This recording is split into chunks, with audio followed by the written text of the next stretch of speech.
Just a quick test to see that things are actually loading.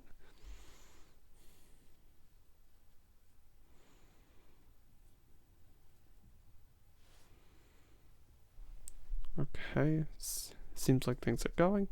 So I will delay no more. We're beginning chapter 2. Chapter 1 should be on the VOD from last time. Let's go. Chapter 2, the integers. The integers are the building blocks of mathematics. In this chapter, we will investigate the fundamental properties of the integers, including mathematical induction, the division algorithm, and the fundamental theorem of arithmetic. 2.1 Mathematical induction. Suppose we wish to show that 1 plus 2 plus summing all the integers up to n equals n times n plus 1 over 2 for any natural number n. This formula is easily verified for small numbers such as n equals 1, 2, 3, or 4, but it is impossible to verify for all natural numbers on a case-by-case basis. To prove the formula true in general, a more generic method is required. Suppose we have verified the equation for the first n cases. We will attempt to show that we can generate the formula for the n plus 1th case from this knowledge. This formula is true for n equals 1 since 1 equals 1 times 1 plus 1 over 2, which is just equal to 2 over 2 is equal to 1. If we have verified the first n cases, then 1 plus 2 plus summing the integers up to n plus n plus 1 equals n times n plus 1 all over 2 plus n plus 1, which multiplying n plus 1 by 2 and then bringing it to the numerator gives us n squared plus 3n plus 2 over 2. And we can factor it out to get n plus 1 times n plus 1 plus 1 over 2, which is exactly the formula for the n plus 1th case. Notice here that we had some p of n, which was n plus 1 over 2. Then from this, and notice it's specifically from this, we showed that p of n plus 1 is verified by just taking the n's in these and just replacing n by n plus 1.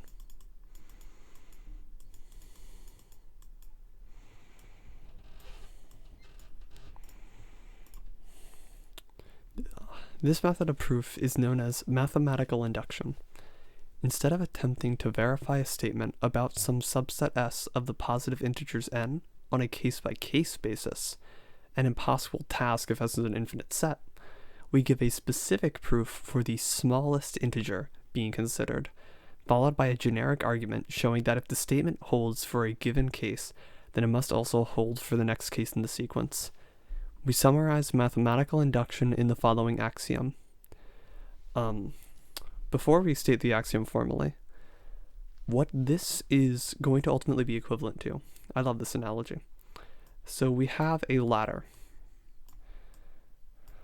with rung 1, rung 2, rung 3, going up arbitrarily far.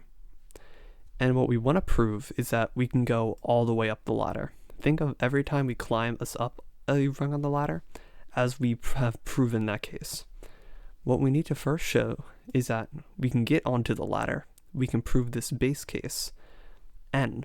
From any rung, we can get to the next rung. Because what that means is that, given any rung, there are only finitely many rungs below it. So we just need to climb up to that rung from below, from our base case, to get to it. Which is a way of proving a statement for all integers. Since for all integers, there are a finite number of integers below that. Formally, we state it as Principle 2.1, first principle of mathematical induction. Let S of n be a statement about integers for n in n, and suppose S of n naught is true for some integer n naught. If, for all integers k with k greater than or equal to n naught, S of k implies that S of k plus 1 is true, then S of n is true for all integers n greater than or equal to n naught. In this case, notice that this is specifically the case for the rung analogy. N naught equals 1. N naught is where we got onto the rung. We call it the base case. Example 2.2. For all integers n greater than or equal to 3, 2 to the n is greater than n plus 4. Since, first, 8 equals 2 to the 3 is greater than 3 plus 4 equals 7, with the statement being true for n naught equals 3. Now, if we assume that 2 to the k is greater than k plus 4 for k greater than 3, then 2 to the k plus 1 equals 2 times 2 to the k is greater than 2k plus 4. But 2k plus 4 is equal to 2k plus 8 is less than k plus 5, which is equal to k plus 1 plus 4, since k is positive. Hence, by induction, the statement holds for all integers n greater than or equal to 3. So what this center part in example 2.2 is showing us is that if we have it true for k, it's true for k plus 1, and we have a base case n equals 3, which shows that for all integers greater than 3 this holds. Notice this doesn't say anything about the cases 1 or 2, since they can easily just be wrong in this case, and which in this case they actually are. Example 2.3.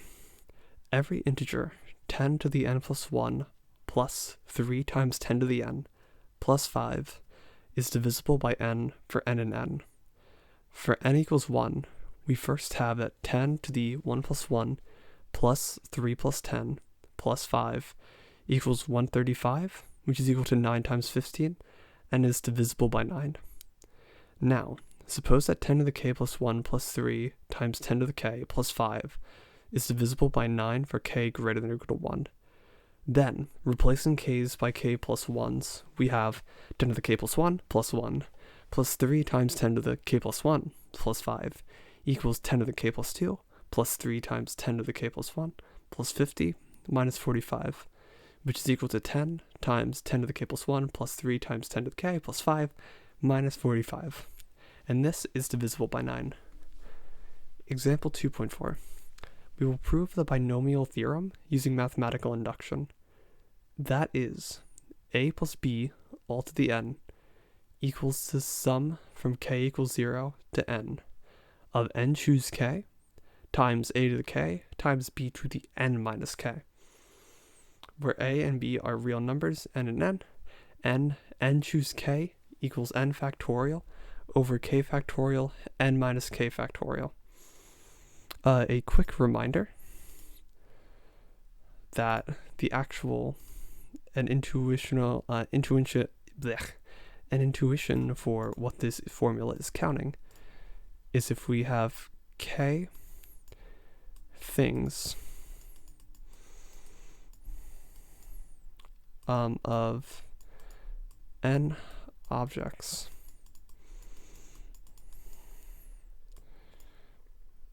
n choose k is the number of ways we could choose such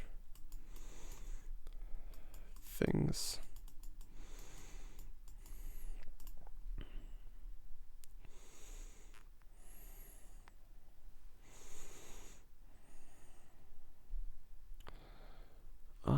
Okay.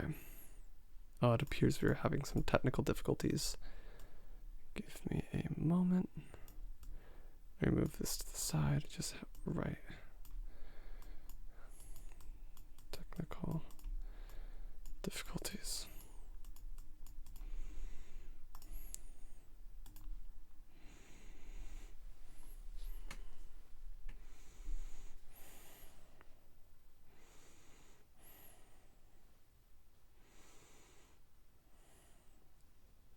Okay.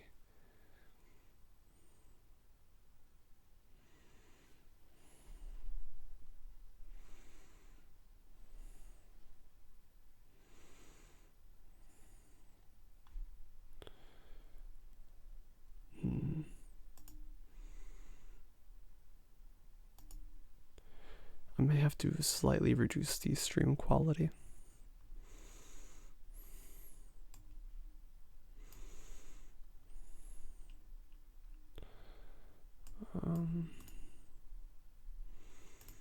Yeah.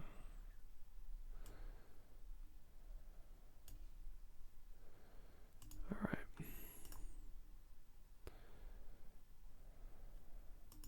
Okay, it looks like it's still on. We should hopefully be good to continue. My, oh my, okay. So anyways, yes. Let me remove the technical difficulties.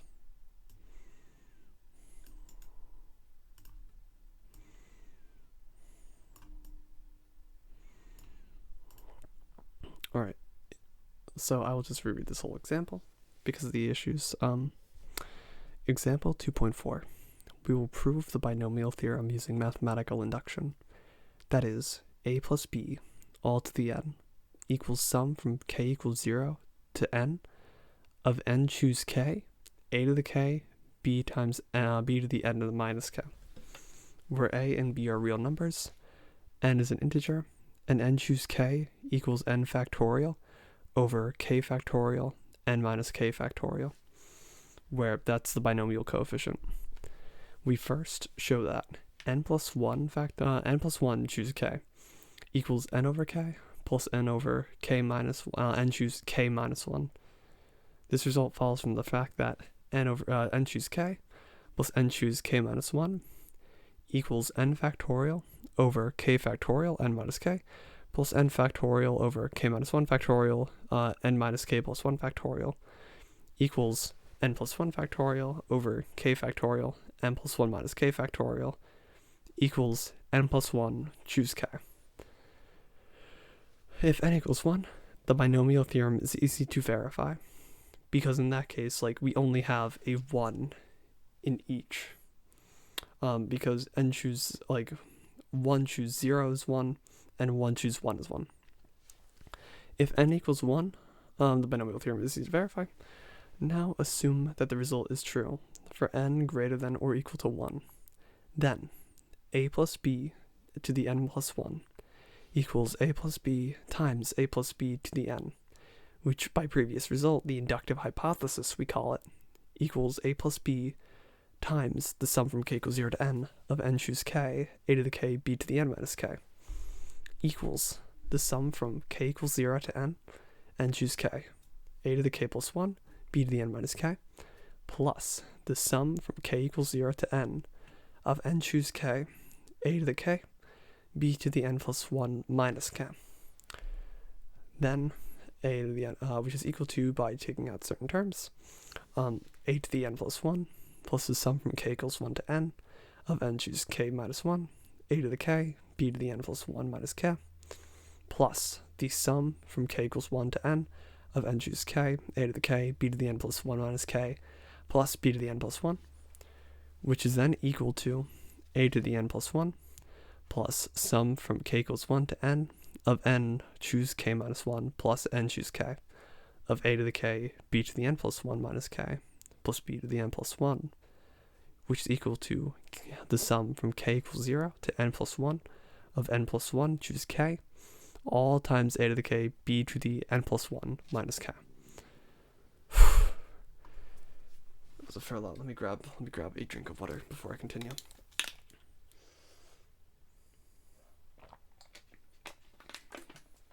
Okay.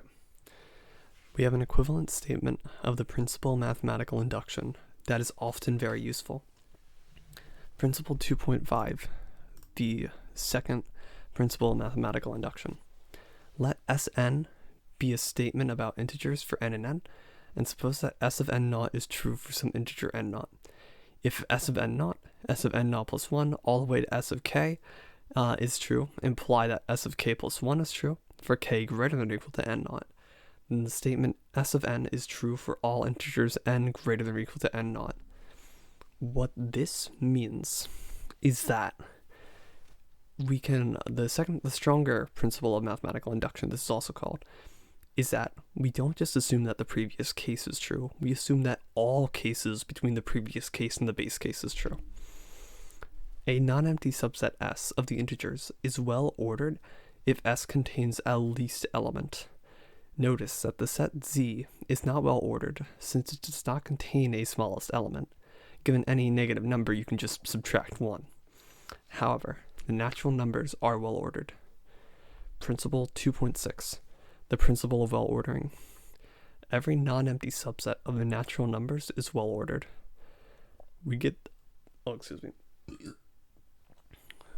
that the principle of well ordering is equivalent to the principle of mathematical induction. Lemma 2.7. The principle of mathematical induction implies that 1 is the least positive natural number. Proof. Let S be the set of n in n such that n is greater than 1, or greater than or equal to 1. First, 1 is in S. Now, assume that n is in S. Since 0 is less than 1, it must be the case that n equals n plus 0 is less than n plus 1. Therefore, 1 is less than or equal to n is less than n plus 1. Consequently, if n is in S, then n plus 1 must also be in S, and by the principle of mathematical induction, and as such, we have S equals n. Theorem 2.8. The principle of mathematical induction implies the principle of well ordering. That is, every non-empty subset of n contains a least element. Proof. We must show that if S is a non-empty subset of the natural numbers, then S contains the least element. If S contains 1, then the theorem is true by lemma 2.7. Assume that if S contains an integer k, such that 1 is less than or equal to k is less than or equal to n, then S contains the least element. We will show that if a set S contains an integer less than or equal to n plus 1, then S has a least element. If S does not contain an integer less than n plus 1, then n plus 1 is the smallest integer in S. Otherwise, since S is non-empty, S must contain an integer less than or equal to n. In this case, by induction, S contains a least element. Oh my gosh, okay. What it's basically saying is that, first of all, the base case is, like, we do in and of itself an inductive argument for this. Our base case was for n equal, 1 being in this.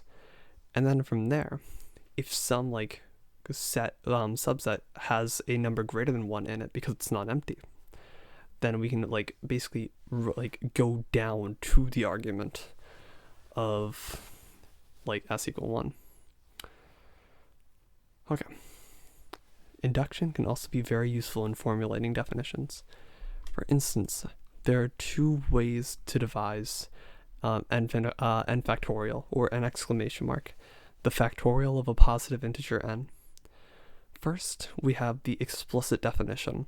N factorial is 1 times 2 times 3, all the way to n minus 1 times n. From here, we have the inductive or recursive definition. 1 factorial equals 1, our base case, and n factorial equals n times n minus 1 factorial for n greater than 1. Every good mathematician or computer scientist knows that looking at problems recursively, as opposed to explicitly, often results in a better understanding of complex issues. Okay. 2.2. The division algorithm. An application of the principle of well ordering that we will often use is the division algorithm. Theorem 2.9. The division algorithm. Let a and b be integers with b greater than 0. Then there exist unique integers q and r, such that a equals bq plus r, where 0 is less than or equal to r, and r is strictly less than b. Proof. This is a perfect example of the existence and uniqueness type of proof. We must first prove that the numbers q and r actually exist. Then, we must show that if q prime and r prime are two other such numbers, then q equals q prime and r equals r prime. Now first, proving existence. Let S equal the set of all a minus bk with k and z, and a minus bk greater than or equal to 0. If 0 is an S, then b divides a, and we can let q equal a over b and r equal to 0. If 0 is not in S, then we can use the well-ordering principle. We must first show that S is non-empty. If A is greater than 0, then A minus B times 0 is an element of S. If A is greater than 0, then A minus B times 2A equals A times 1 minus 2B is an element of S. In either case, S is not equal to 0. S is not equal to the empty set. By the well-ordering principle, S must have a smallest member, say R equals A minus BQ. Therefore, A equals BQ plus R, with R greater than or equal to 0. We now show that R is less than B. Suppose that R is greater than B. Then A minus BQ plus 1 equals A minus BQ minus B equals R minus B is greater than 0. In this case, we would have A minus BQ plus 1 in the set S. But then A minus BQ plus 1 is less than A minus BQ, which would contradict the fact that R equals A minus BQ is the smallest member of S. So R is less than or equal to B. Since 0 is not in the set S, R is not equal to B, and so R is less than B. Note here especially, we used a proof by contradiction without announcing that we were going to do it.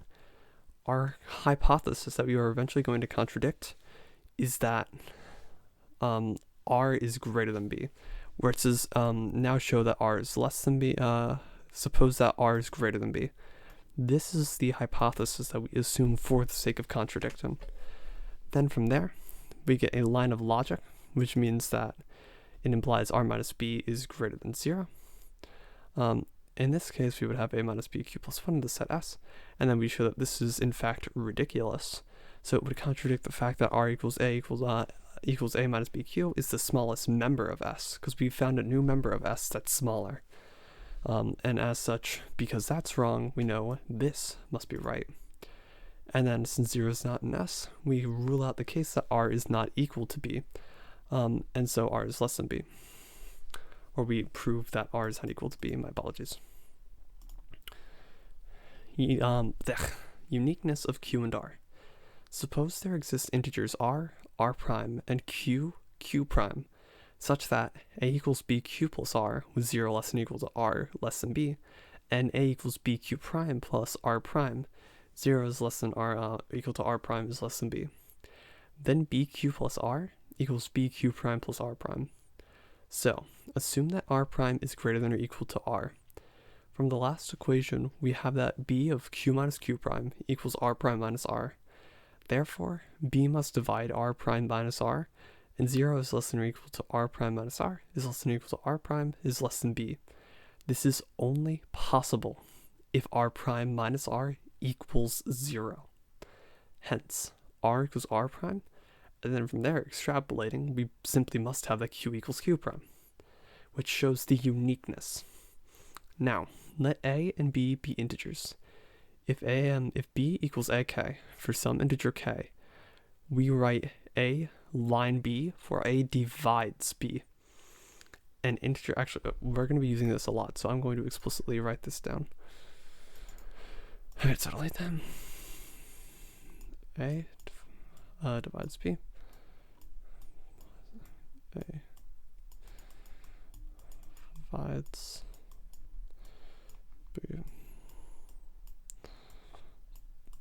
equals B. Okay.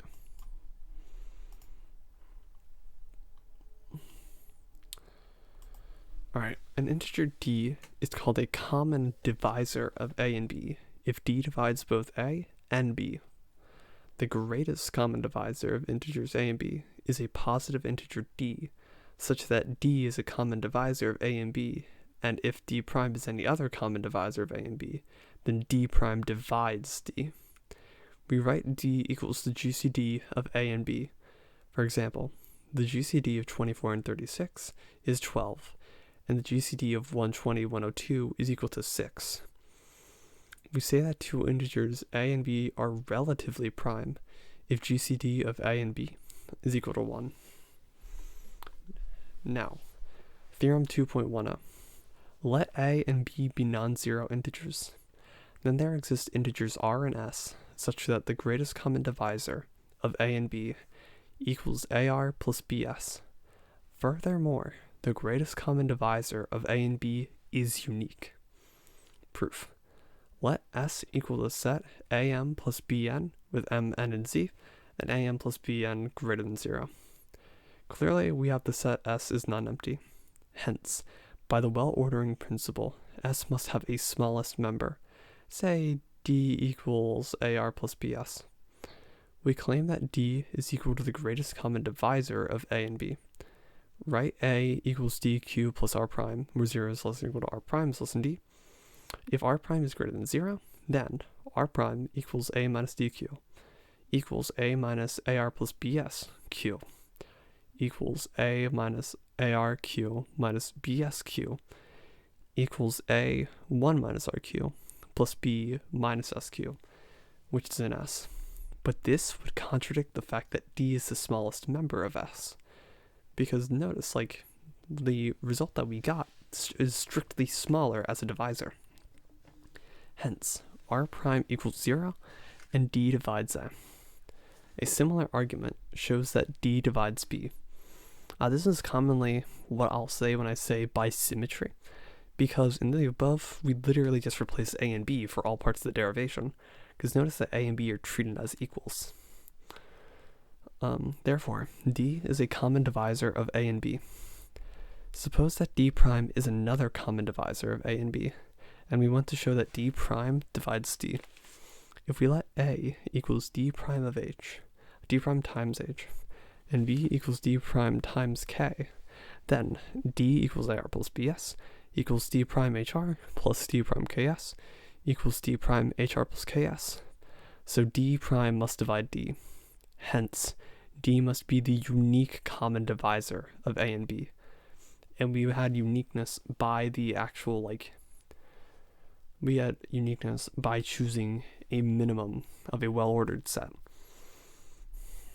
Corollary 2.11. Let A and B be two integers that are relatively prime. Then there exist integers R and S such that AR plus BS equals 1. The Euclidean algorithm. Among other things, Theorem 2.10 allows us to compute the general common divisor of two integers. Example 2.12. Let us compute the greatest common divisor of 945 and 2415. First, observe that 2415 equals 945 times 2 plus 525. Also, it is important to note that 945 times 3 is strictly greater than 2415.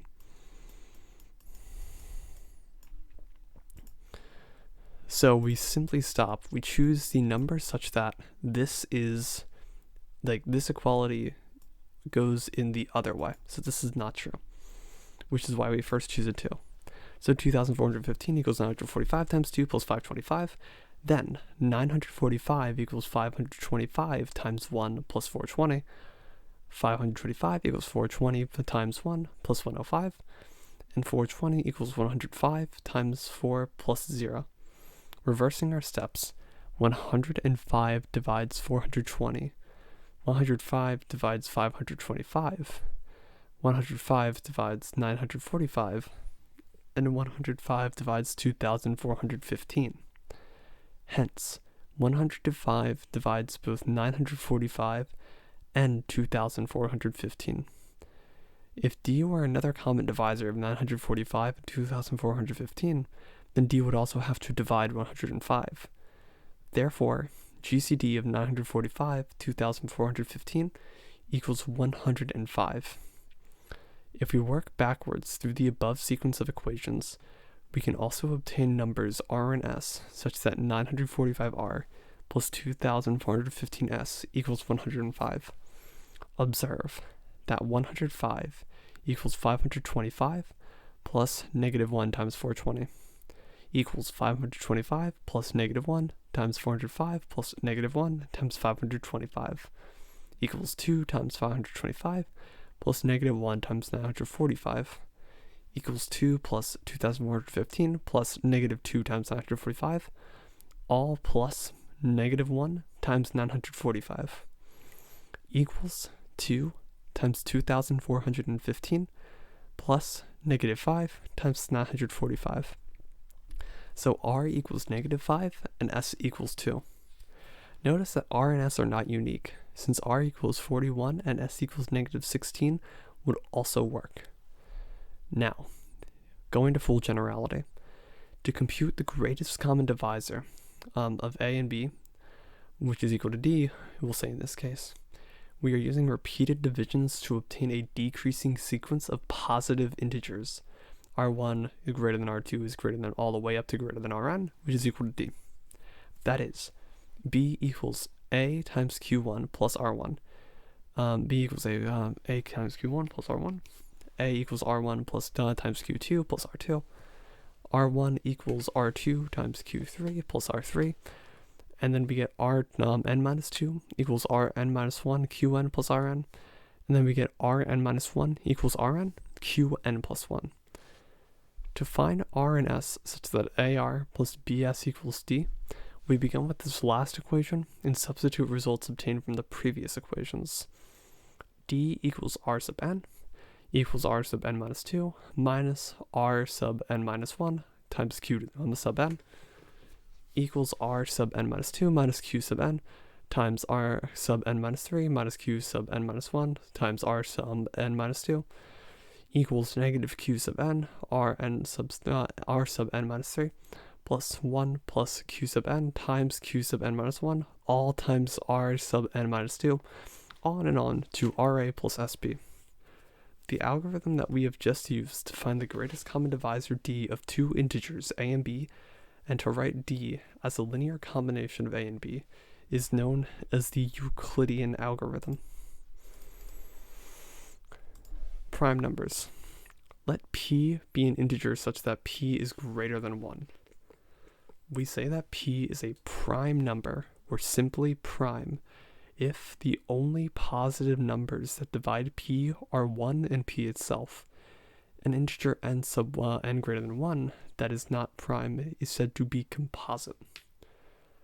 Lemma 2.13 thanks to Euclid.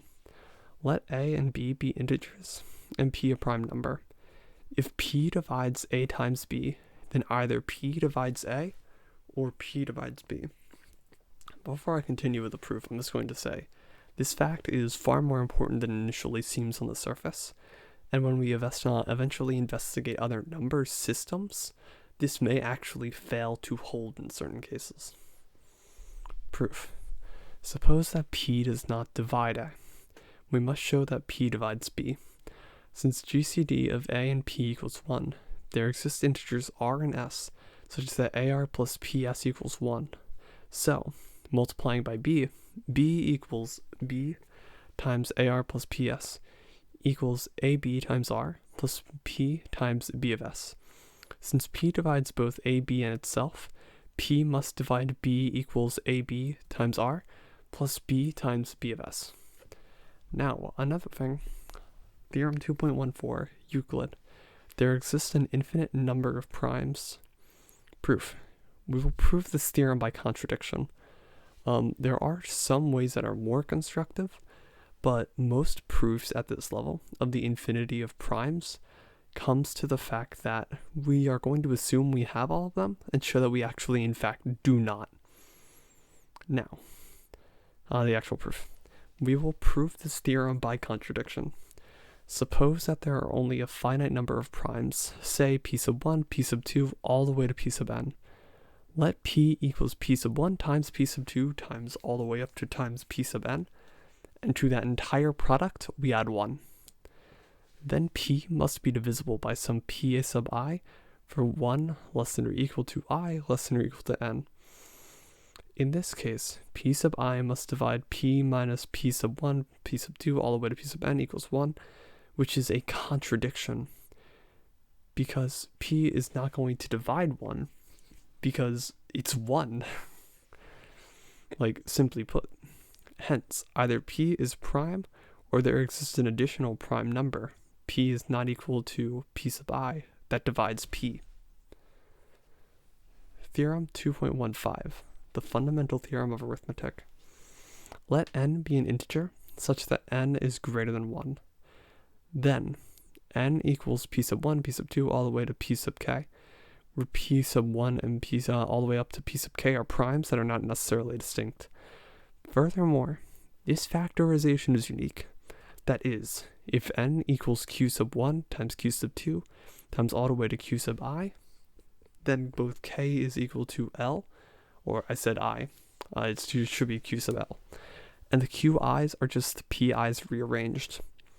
What this is fundamentally saying is that give me any number, give me any integer, I will be able to, in terms of the primes, factorize it into something, and that factorization will be unique in terms of both the number of primes I use for each prime and what primes I use. The only difference will simply be the rearrangement when I express them.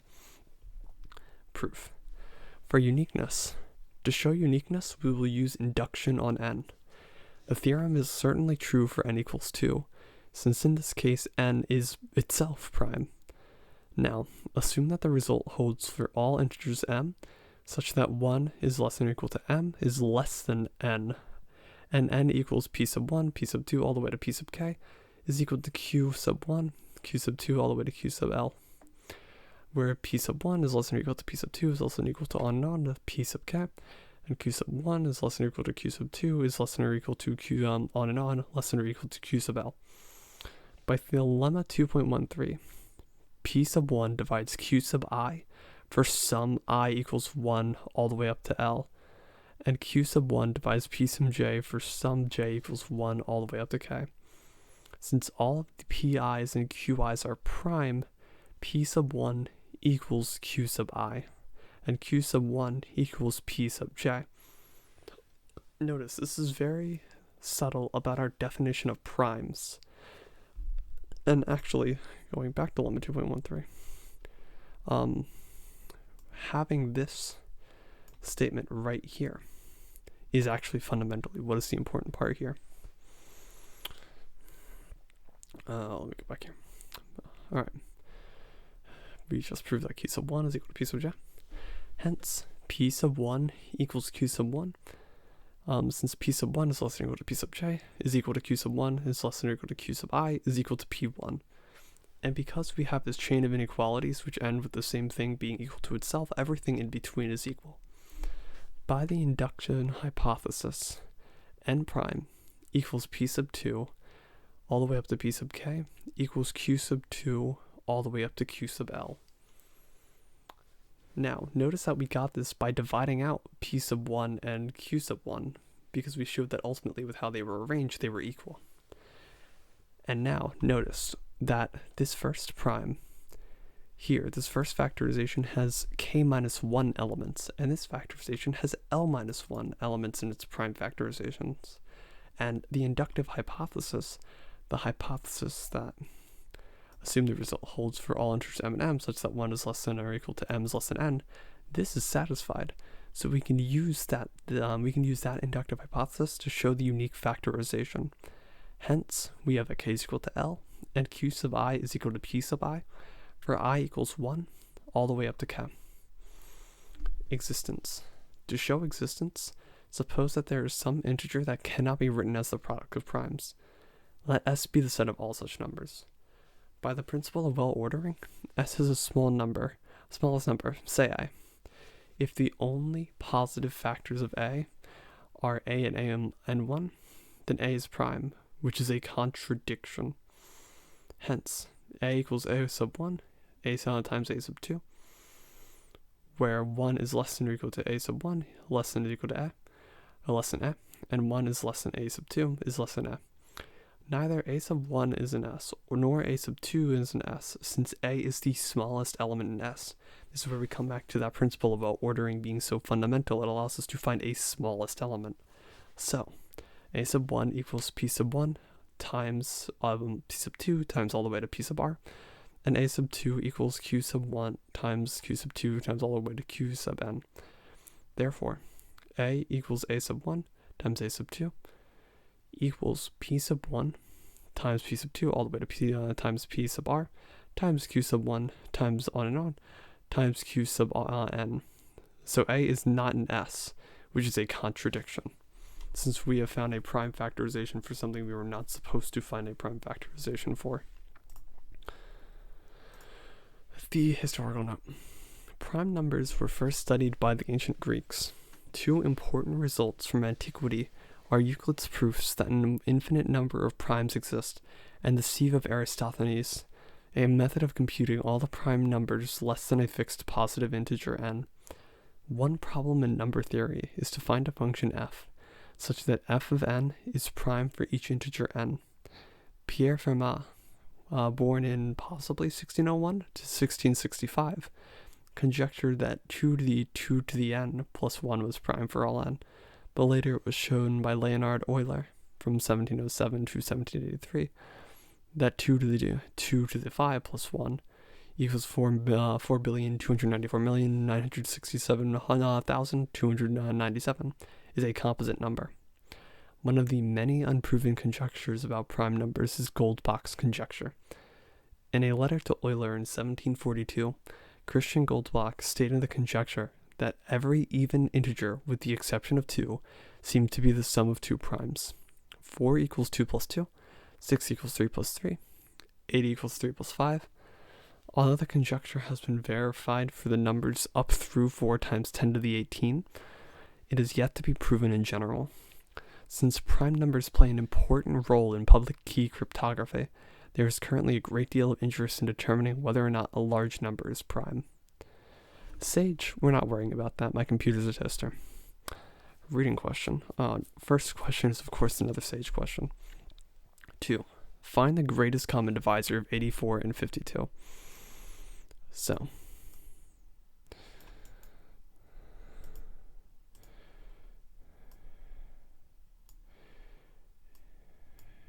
$84, 52 times 1 plus, excuse me. Let me grab a calculator, because I don't trust myself to do basic addition in my head. 84 minus 52 plus 32, 52 equals 32 times 1 plus 52 minus 32 equals 20. 32 equals 20 times 1 plus 12. 20 equals 12 times 1 plus 8. 12 equals 8 times 1 plus, 8 times 1 plus, oh gosh, I can't think, 4, yeah, then 8 equals 4 times 2. This cleanly divides. So this means that in all of this, we're going to have 4 as a divisor of everything here, which means that if I remember correctly, this should be that GCD of 84, 52 equals 4. But before I am done with that, let me just compute it. So 84 divided by 4 equals 84 divided by 4 equals 21, which is equal to 7 times 3. And then 52 divided by 4 equals 52 divided by, Oh gosh, 52 divided by 4 is 13. And these are co-prime, and since we chose 4 to be the largest, we can confirm that yes, the GCD of these two numbers is equal to 4. Since 4 divides this and this, so it divides this, divides this, divides this, divides this, divides this.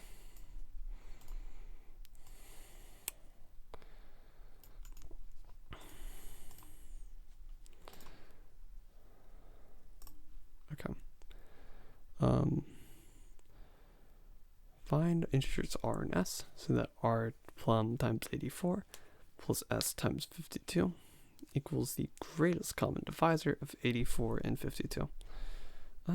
Okay. I already forget this, so let's see what we get. R times 84 minus, was it minus or plus? Plus s times 50, s 52 equals the GCD, which is 4. So we divide this by 4 to get r times, give me a second to pull up a calculator once again, because I do not trust my basic abilities in arithmetic. 84 times 4 equals 21. R times 21 plus s times 52 divided by 4. S times 13 equals 1.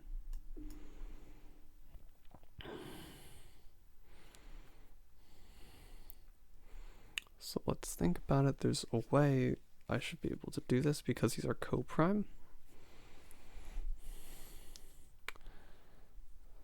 So one way we can do this, one way I'm thinking, because it's not asking for the smallest x, right? It's just asking for integers. So first of all, we note that 21 minus 26 equals 5. So we just need to multiply this by a certain amount that we then multiply this by the r equals 21. So we need this times 4. So we would have 4 plus 1, 21 minus 4 times 2, 13 should be equal to 1. Let me double check this. 5 times 21 equals 105. It's very possible that I made a dumb mistake here. 8 times 13 is 104. It's 1, which is true. So we let r equal to 5. S is equal to 8.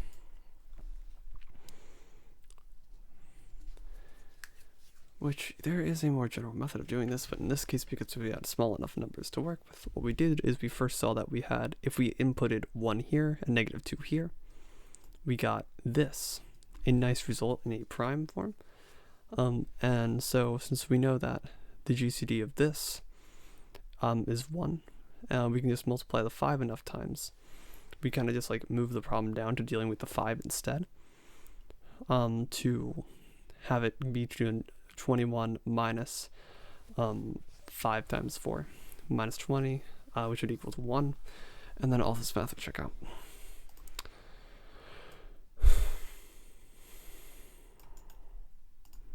Okay, what is the next problem? Explain the use of the term inductive hypothesis.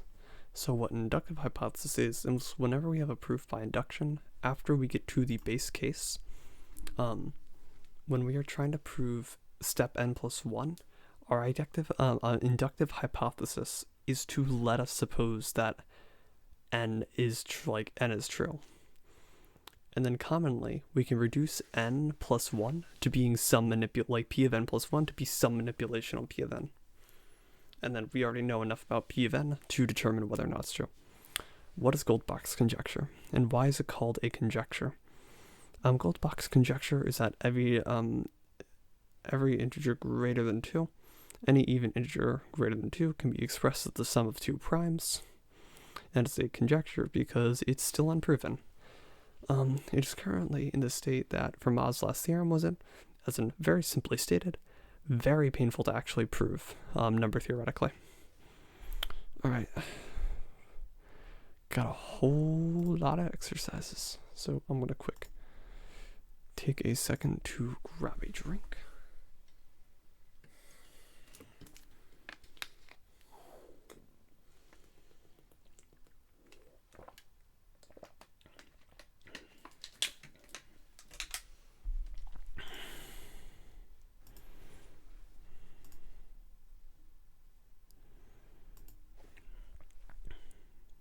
So, okay.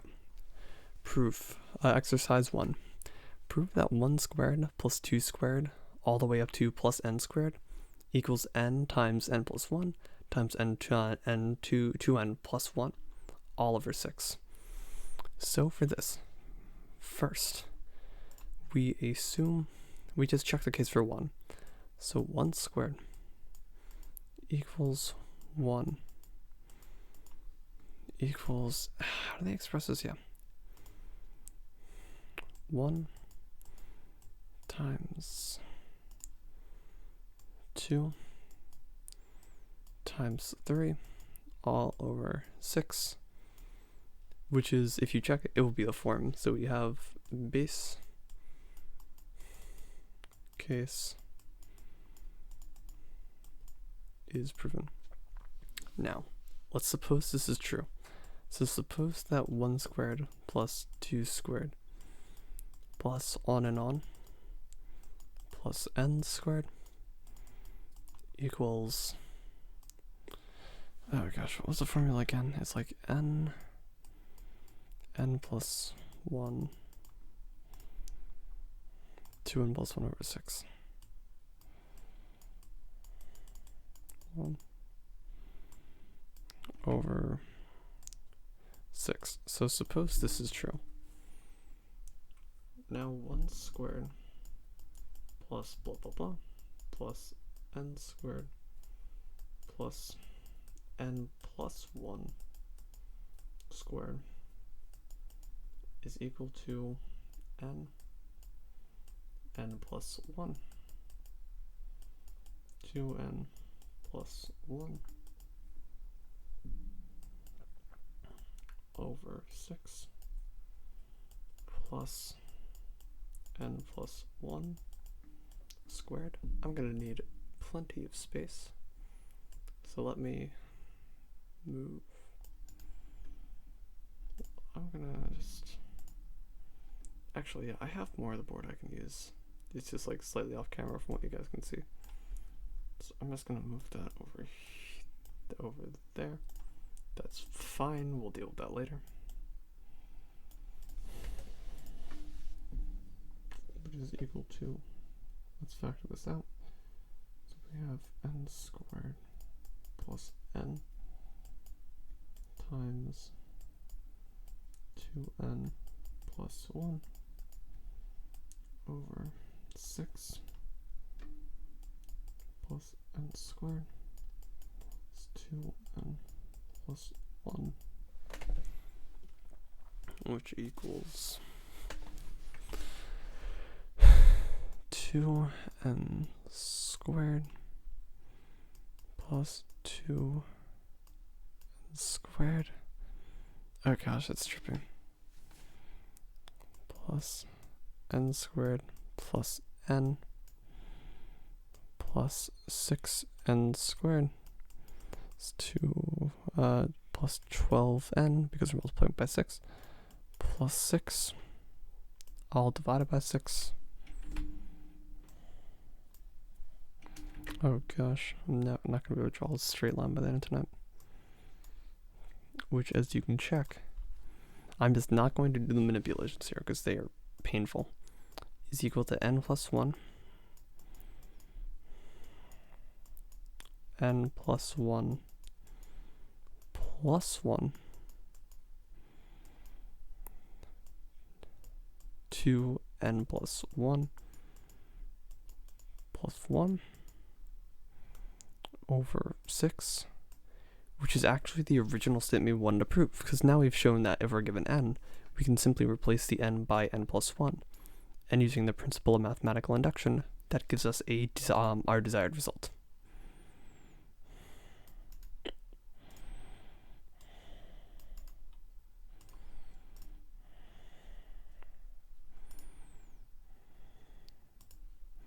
Okay, now prove that 1 cubed plus 2. Okay, actually, I'm gonna leave that as if you're watching this VOD, 2 will be an exercise for you.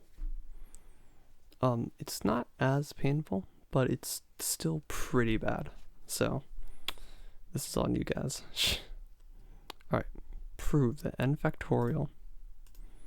Figure this out. N factorial is greater than 2 to the n. I assume that's what they're about to write. Yeah, 4n greater than or equal to 4. So as our base case, we have n factorial. No, not n factorial. We have 4 factorial equals 24, which is greater than 16, which is equal to 2 to the 4, which is true. The inductive step.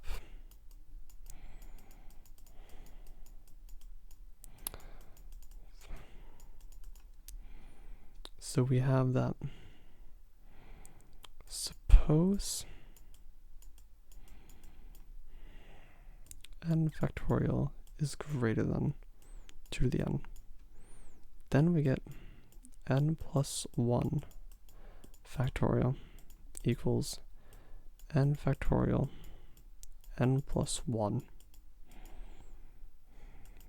equals, oh wait, no, not equals, in this case is greater than 2 to the n plus 1, because of the fact that n is greater than or equal to 4, we get that is greater than 2 to the n times 2 is equal to 2 to the n plus 1, which, since we've shown the case for n plus 1 and we've shown our base case for n equals 4, completes the inductive proof.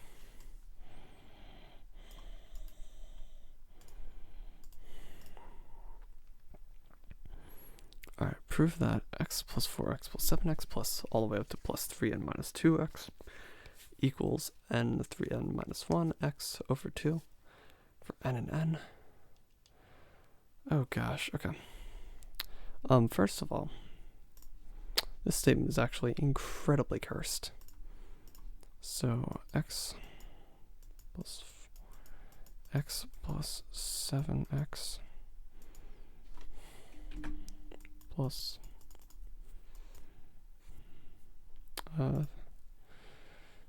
3n minus 2 plus 2 of x is equal to, what did I say? n 3n minus 1 of x all over 2. So, first of all, with this expression, what we do is we simply, first of all, if it's 0, obviously both sides are going to be 0.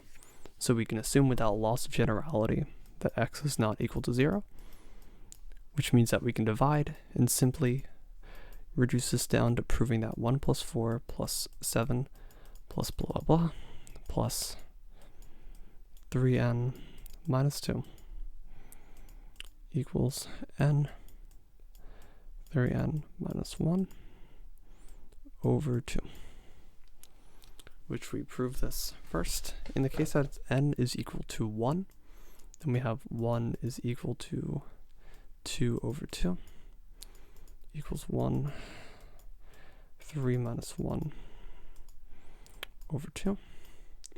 And if we assume it's true, then 1 plus 4 plus 7 plus on and on, plus 3 n plus 3 n minus 2, 3 plus 3 n plus 1 minus 2 is going to be equal to, let me erase a lot of this stuff up here.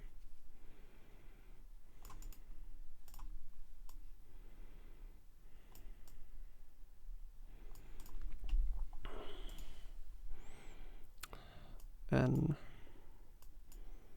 3n, is 3n plus 1 or 3n minus 1? 3n minus 1 over 2 plus 3n plus 1.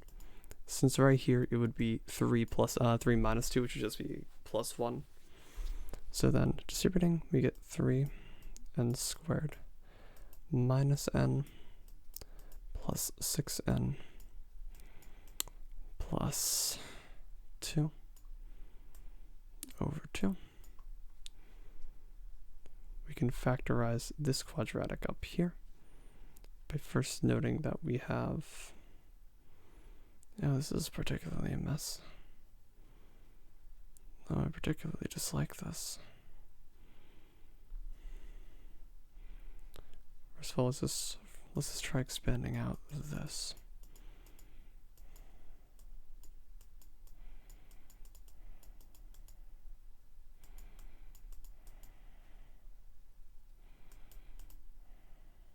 Plus 3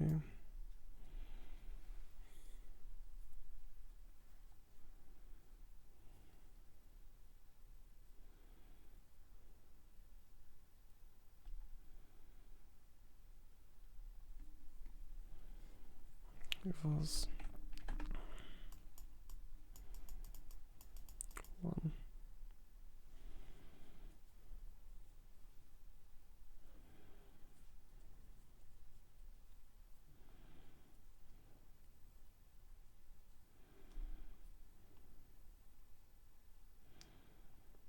Oh gosh, what am I doing? I'm very tired.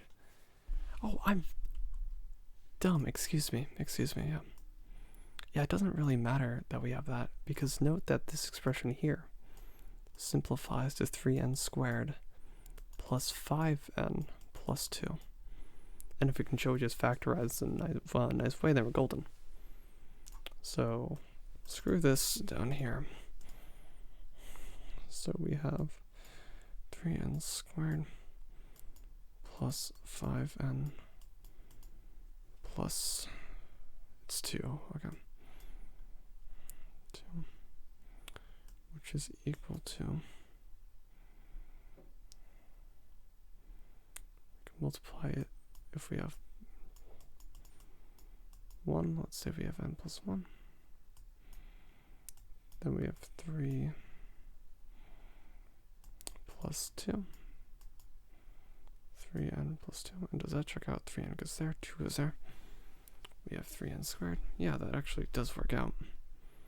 And in this is still 3n plus 1 minus 1 n plus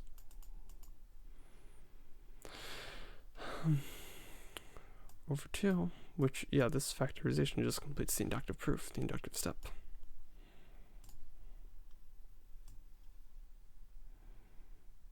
Gosh, I'm very glad I'm doing these again. I haven't done inductive proofs like these, so I'm really catching myself tripping up on simple things. Okay. I'll prove that 10 to the n plus 1 plus 10 to the n plus 1 is divisible by 3 for each n.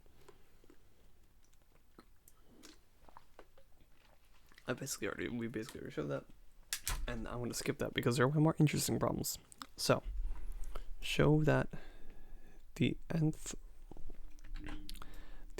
root of a1, a2, all the way up to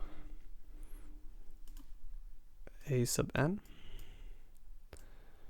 is less than or equal to 1 over n from the sum from k equals 1 to n of a sub n. You may know this. Yeah, not a sub n, what am I thinking? A sub k.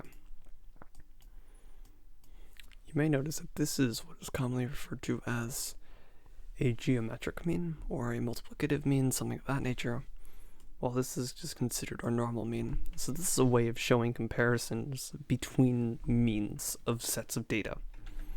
So to prove this, first, just the case that n equals 1. a1, which is equal to the 1th root of a1. So a1 is less than or equal to 1 over 1 a1, which is just that. So theorem is trivially proven. Now suppose that the nth root of a1, a2, all the way to an is less than 1 over n sum from k equals 1 to n a sub k.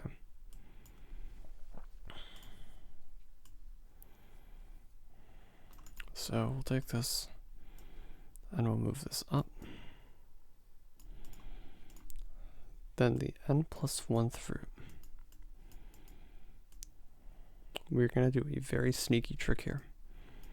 A sub 1, a sub 2, a sub n is less than or equal to n e to the n plus 1.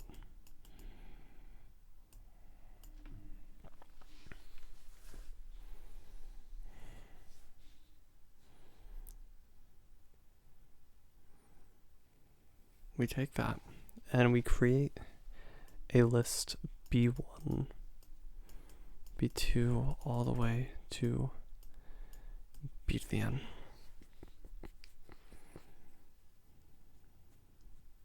Oh wait, actually, shoot, this isn't gonna work.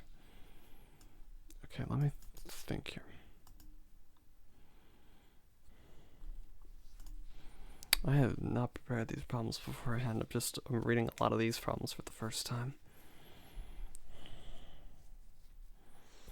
So first of all, what we want to show, we could also show, let's call this mean of n plus 1.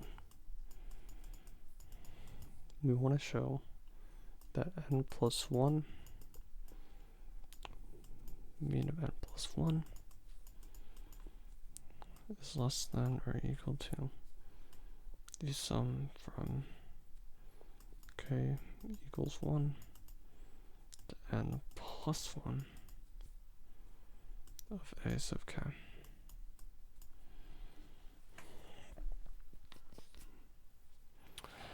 Now, what do we have from here? We need some comparison of this nth root to this nth root.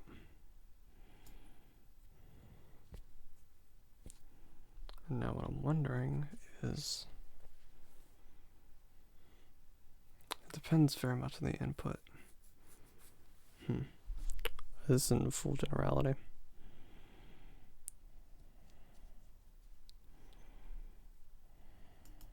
Okay, so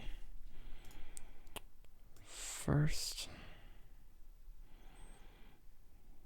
let me mess around a bit more, see if I can find something nice in this form before I go into separate base cases.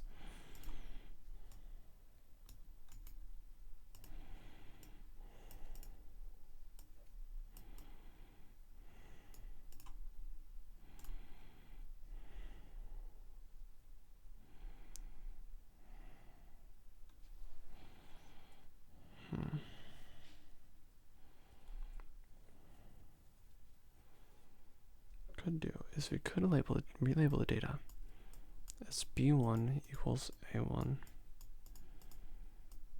b2 equals a2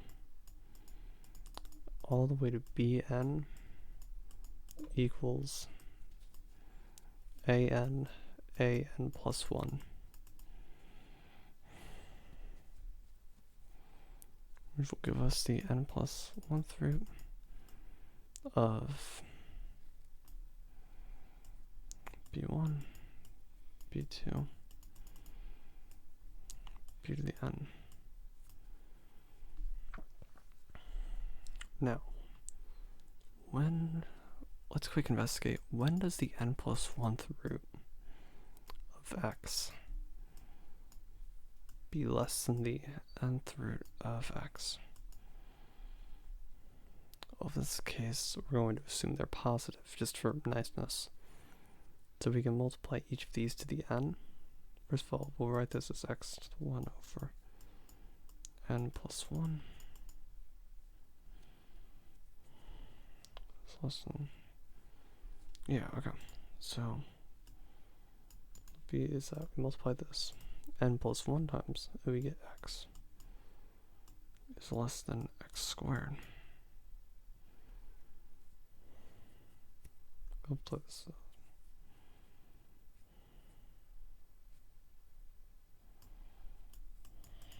One of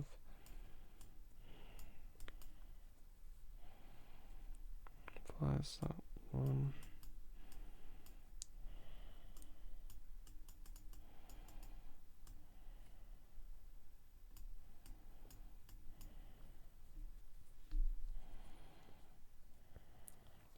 is less than the n plus 1 through n, which lets us just replace it by Claudia here.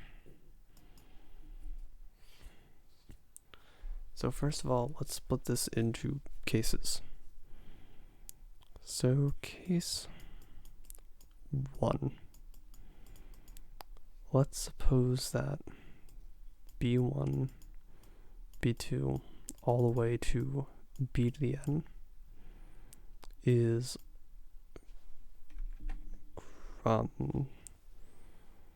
greater than or equal to 1.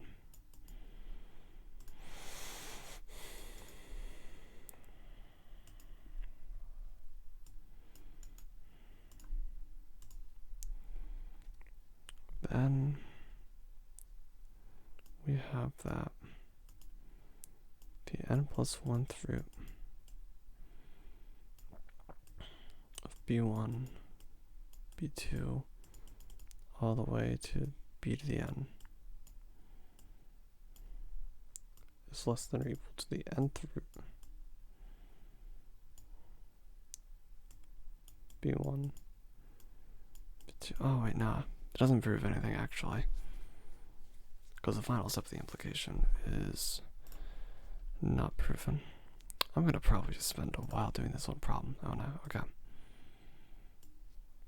So first of all, okay, let's go back to the drawing board. You were getting the live experiment of someone far too tired to do math. Alright, so the n plus 1th root, the square root of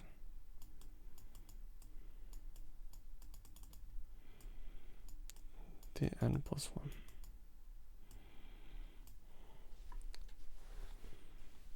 We want to prove that 1 for n plus 1. We want to prove this inequality.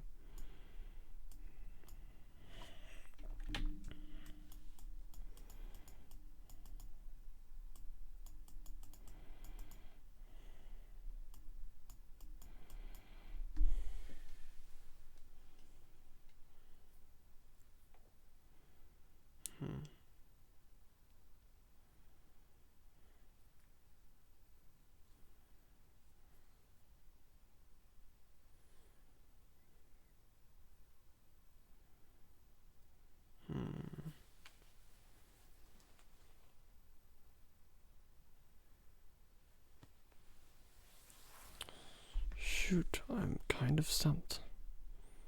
Alright, so a1, a2, all the way to a to the n plus 1 is less than or equal to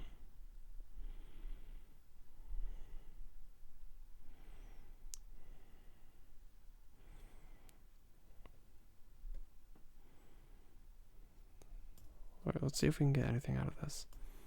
So 1 over n plus 1. Sum from k equals 1 to n plus 1 a sub k.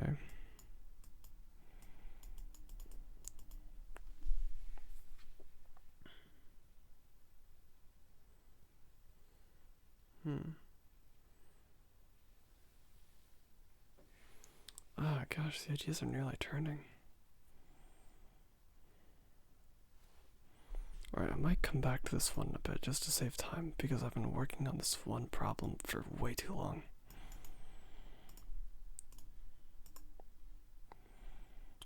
Okay.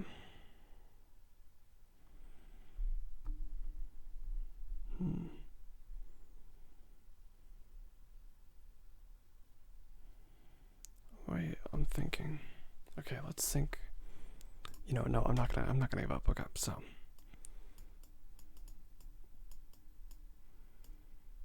square root of a1 times a2 is it less than the square one of a1 plus the square root of a2?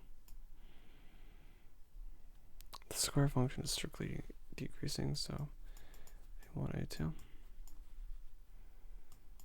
So a1 squared plus a1 plus square root 2 a1 a2 plus a2 squared. So yeah, God, it's not gonna be simple no matter how you slice it.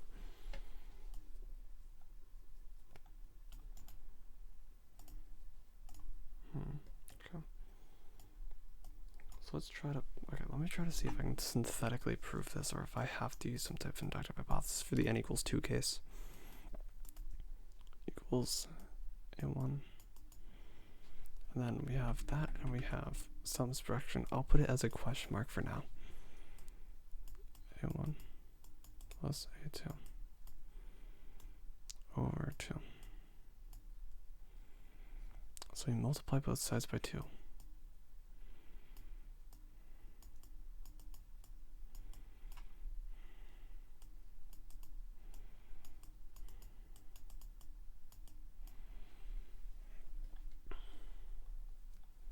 Which we square both sides, and we get 4 a1 a2 question mark a1 squared plus 2 a1 a2 plus a2 squared. We subtract by 2 to get 2 a1 a2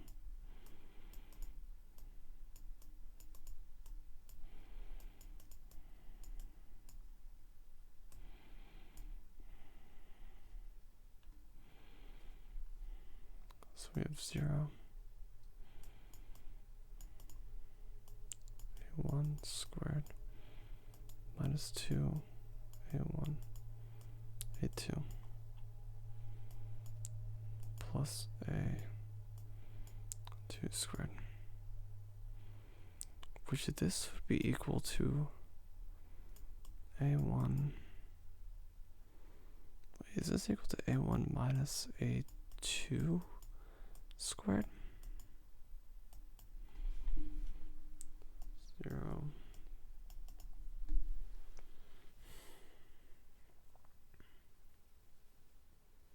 Oh wait, and since this, a1 minus a2 squared is always strictly positive, so we take this backfilled info greater than or equal to, and we're able to take all these question marks and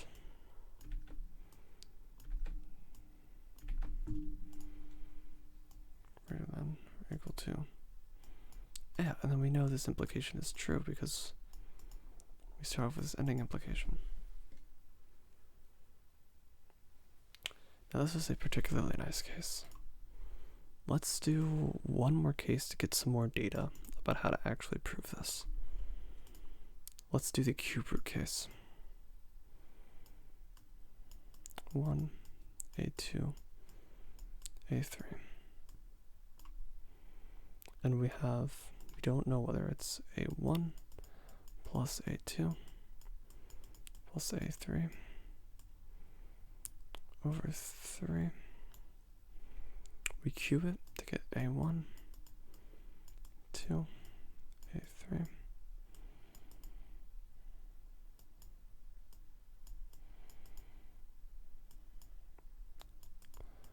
So it's going to look like it might be possible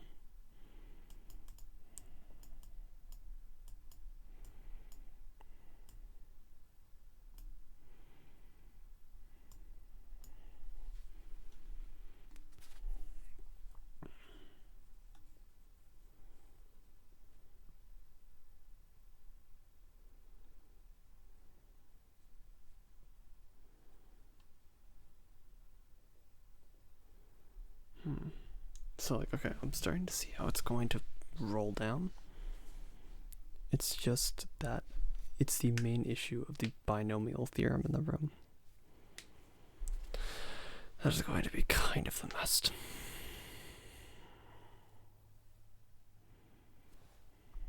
So first of all, let's suppose that we have the nth root of, this does not seem to be the way that they intended this to prove. I think I'm just going to miss the way, and that is fine.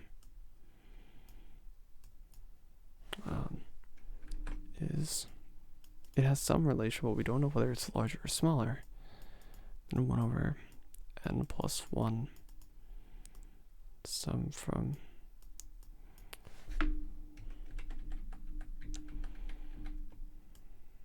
n sum from plus 1 to n a sub not n a sub k. So we multiply this out to the nth, and we get a1, a2, all up to a to the n greater than n to the n over sum from k equals 1 to n of a sub k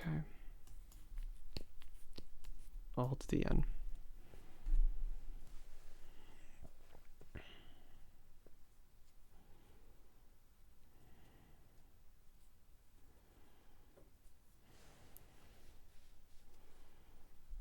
Now, okay, wait, okay. Let's think carefully about this. Because what this shows, the inductive hypothesis shows that the nth minus 1 root of a sub 1, a sub 2, all the way up to a sub n minus 1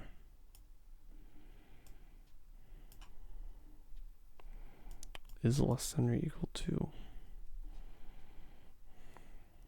n minus 1 over sum from k equals 1 to the n minus 1 and the k.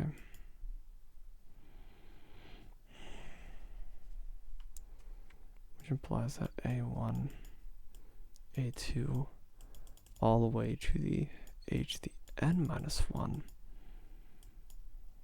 is less than or equal to, alright, this is getting me somewhere, n minus 1 to the n minus 1 all over this sum k equals 1 to k minus 1 out of the k n minus 1.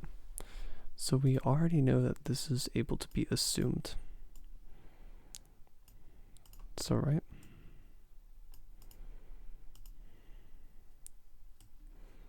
So like if we know this, we can instead do something a bit more synthetic, a bit more to my liking.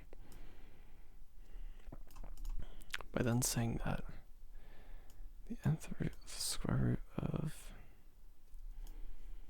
a1, a2, blah blah blah, a to the k, a to the n minus 1, a to the n,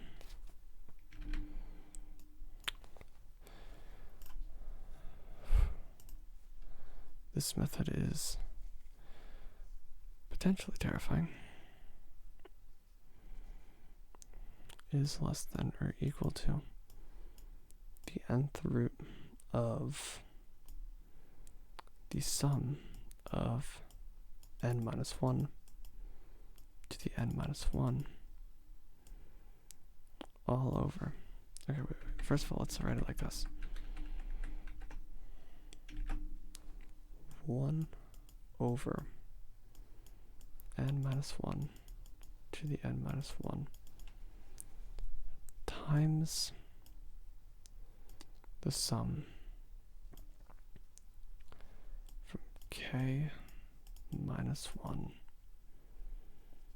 or no, k equals 1 to n minus 1, a to the k, times a to the n.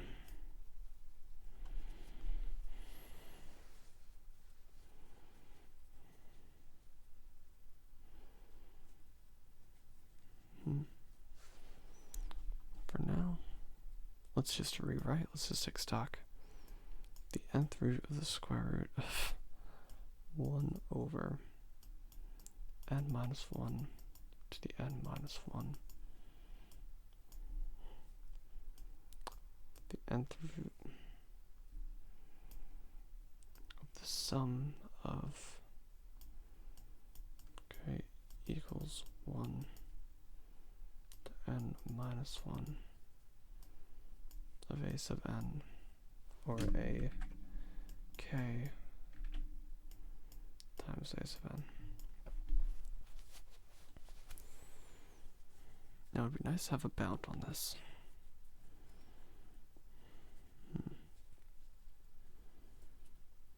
Let's think.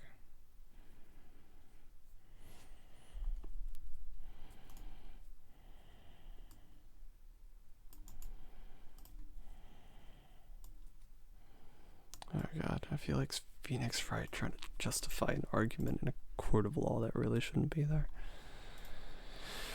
Okay, so we have this expression.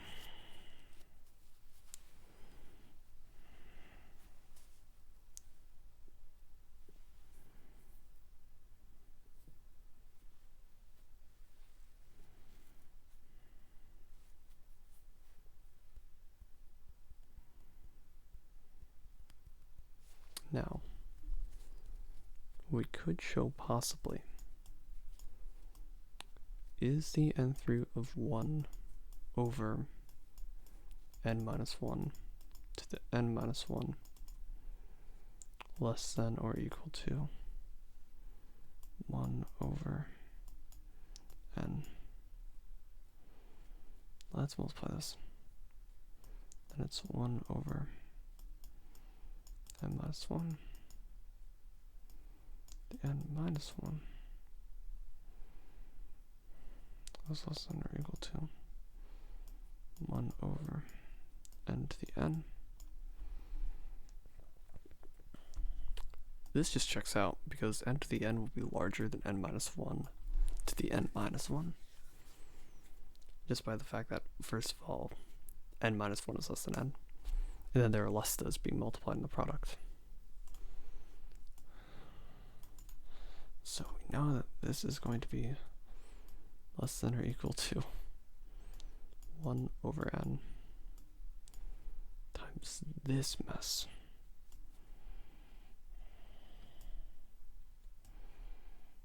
Sum from k equals 1 to n minus 1, a to the k, a to the n. Now, what this means is that we have to now show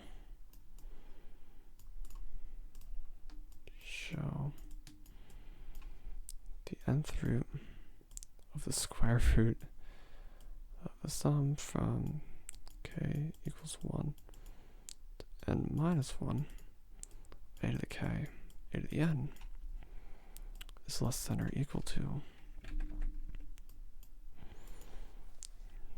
the sum from k equals 1 to the n a to the k.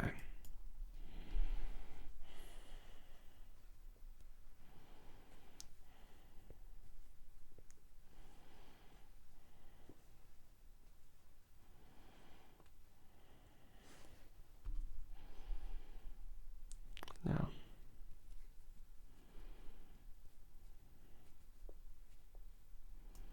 the nth root of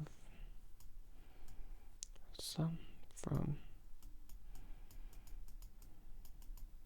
1. Let's show this via inequality, aka n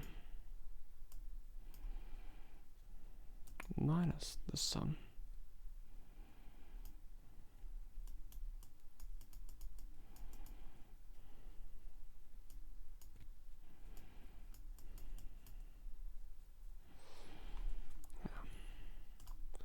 Right, yeah, okay, because we want to show that for now, let's just call this, instead of a normal symbol, let's call it a question mark.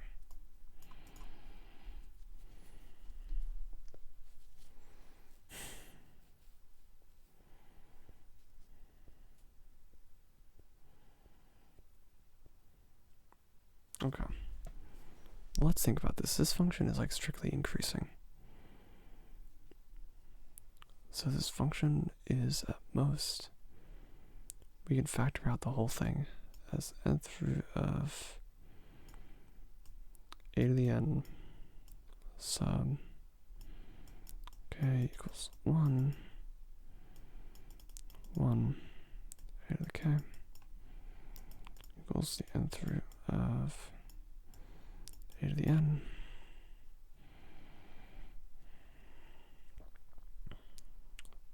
nth root of sum from k equals 1 and minus 1 a sub k.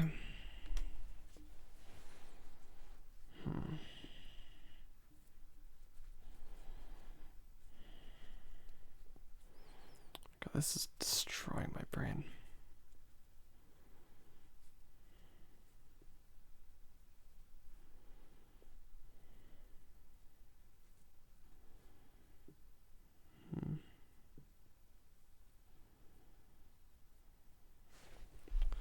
I mean, okay, also let me double check the actual problem that we're proving. Alright, yeah, from the looks of it, without any other restrictions, this method of proof doesn't look like it's going to work. Shoot. Because we don't have much restrictions on what this is.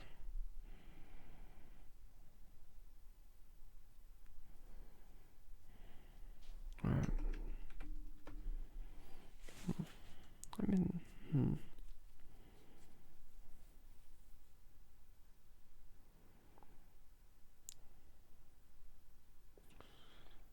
I'm kind of confused now. What are the restrictions on the a to the k? It's kind of important we know what they are. So, okay.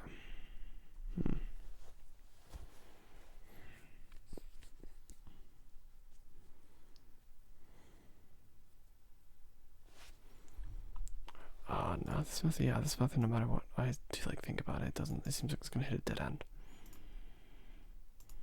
Okay, well, we just have to move on. Frustrating, but it must be done. I know there are ways to do that. I've seen proofs of it online, it's just not coming to my memory. Alright.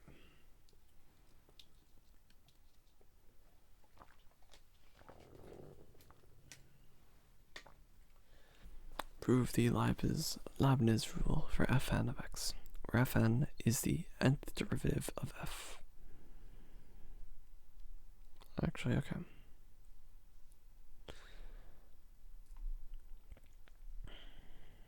You know what, okay. No, I'm not going to give up because there's one more approach I want to run. So, A1, A1, A2.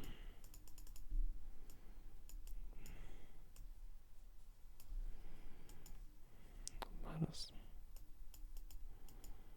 N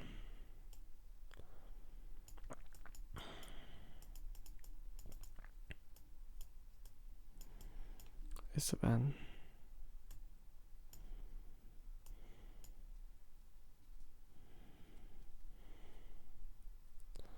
well, first of all, let's just let it be to the k equal the sum I equals 0. Actually, let me double check the textbook for the formula used. It is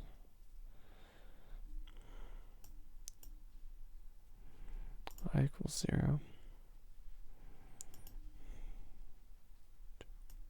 Okay. Okay, choose I.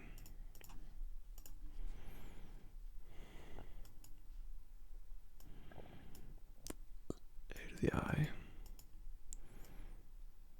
Well, it wouldn't be A to the I. It'd be the nth root of 1, 2, wait, yeah, to the I. And then -1, -1. Yeah, okay, this is just going to be too much of a computational terror. I spent a ton of time on this. I think I've spent like the last 40 minutes on this. I cannot keep in good faith doing this, because we have more to read.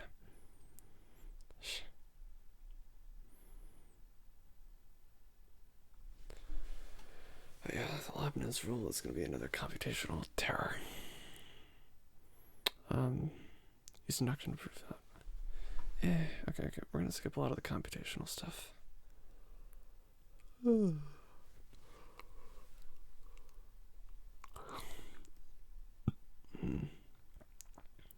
if x is a non-negative real number, show that 1 plus x to the n minus 1 is greater than x. Induction to the power set. Okay. Alright, for every positive integer, a set with exactly n elements is a power set with exactly 2 to the n elements. Alright, so yeah, let's do this one. Okay. So if cardinality of x equals n, which means that x has n elements,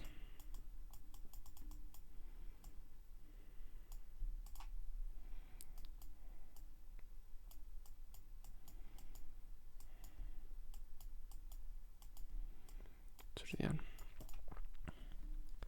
First, we do this by induction. Base case.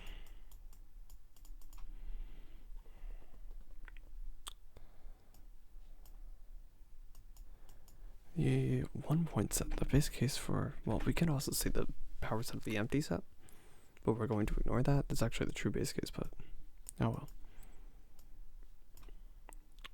Actually, you know what? Yeah.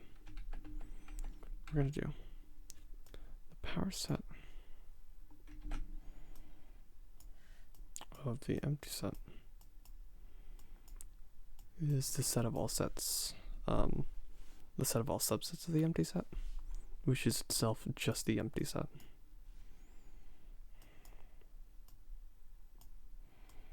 And notice that this cardinality equals 1 equals 2 to the 0.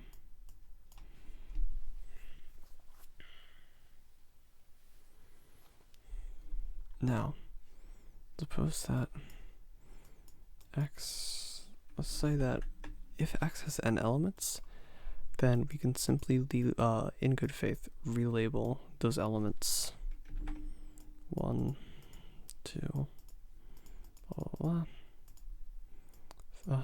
Not 3, oh gosh, n plus 1.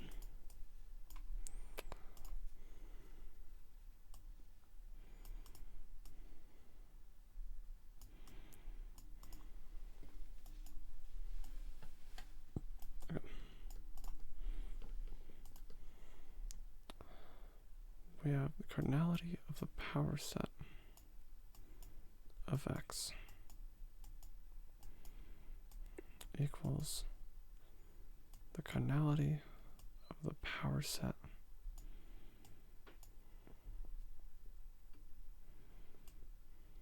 of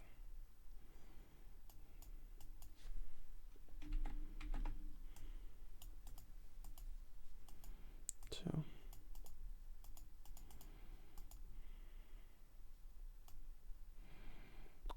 n.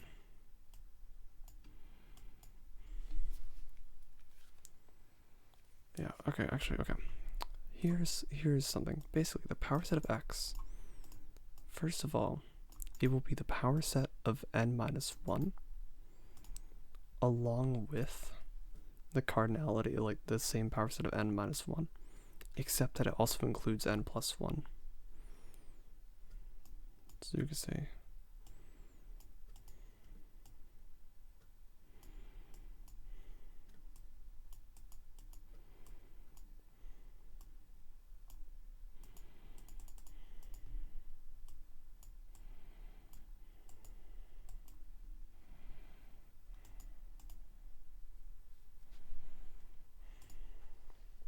not 2 times that. Oh my gosh. I am very sloppy tonight.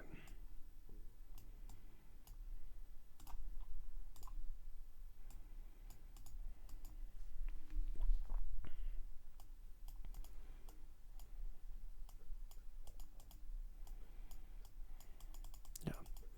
So, okay, let me be more clear about this. We derive this since every element in the power set will either be an element of the power set of this subset, or it will be an element of the power set of this subset unioned with n plus 1. And that exactly double counts it.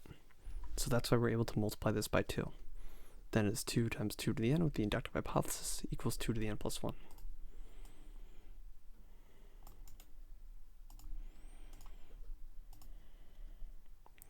Prove that the two principles of mathematical induction as stated in section 2.1 are equivalent. Okay, so what it is weak induction, strong induction.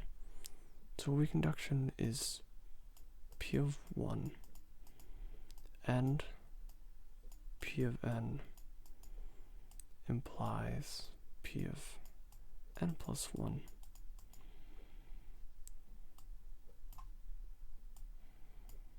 implies for all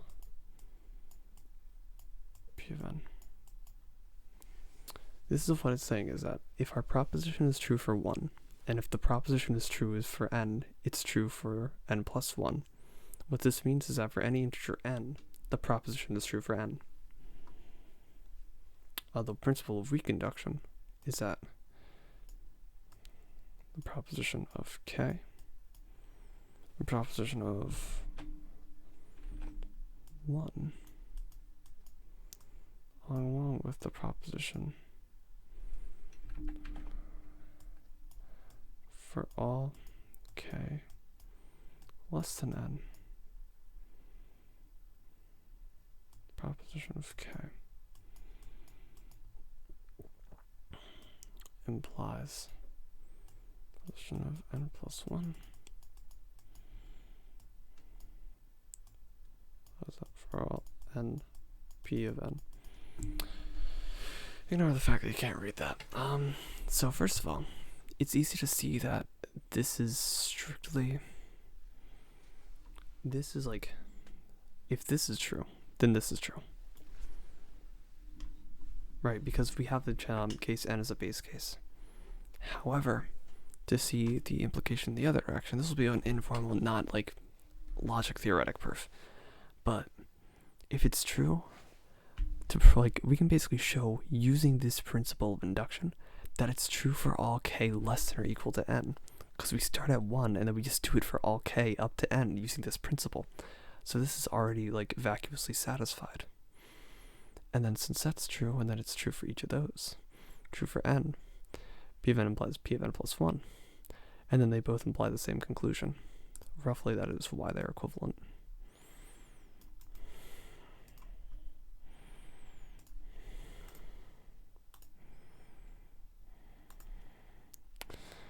For each of the following pairs of numbers, no, I'm not going to do, okay.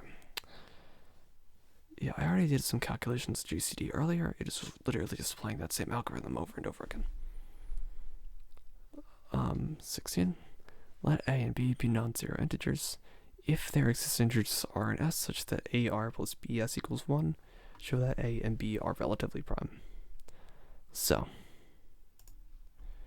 suppose AR plus BS equals 1.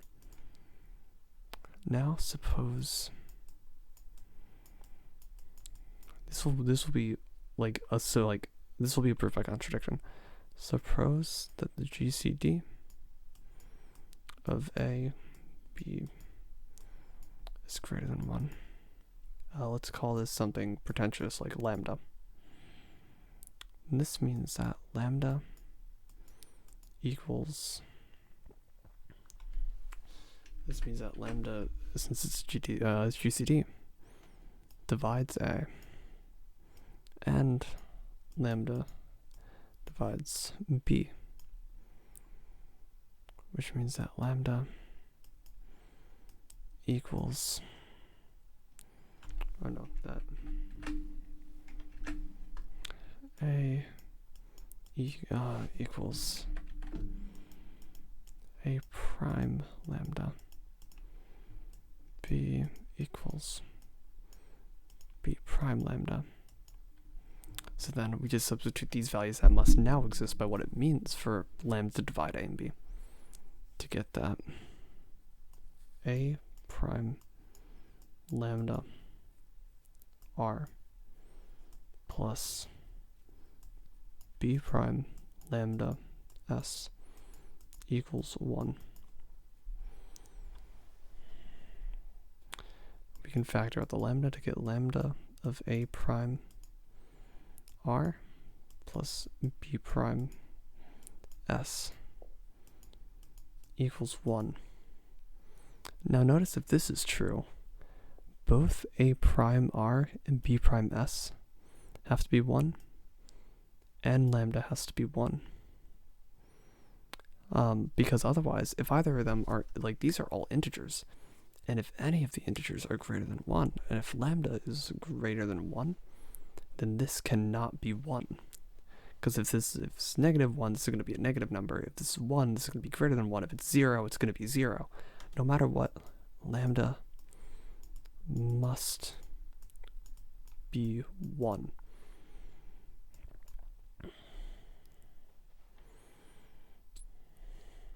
Which proves that, like, our assumption that the GCD lambda is greater than 1 must be false. So therefore, this is incorrect. And as such, GCD of A, B equals 1.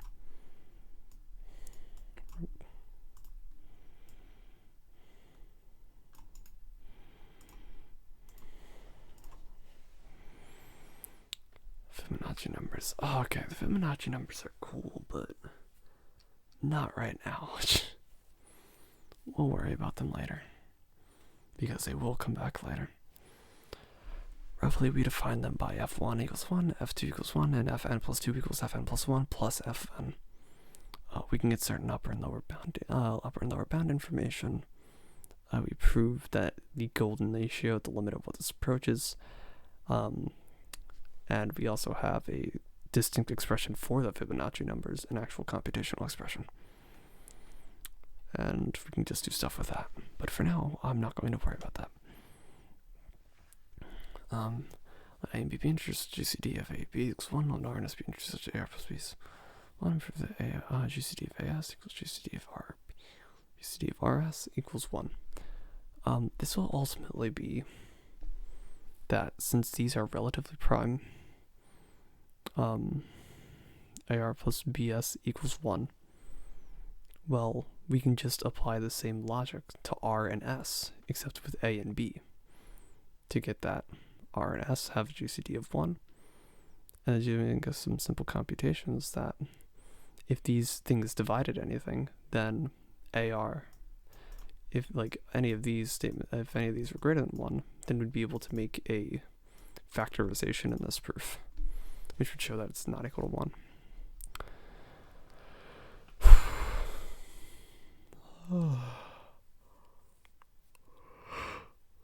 Oh, excuse me.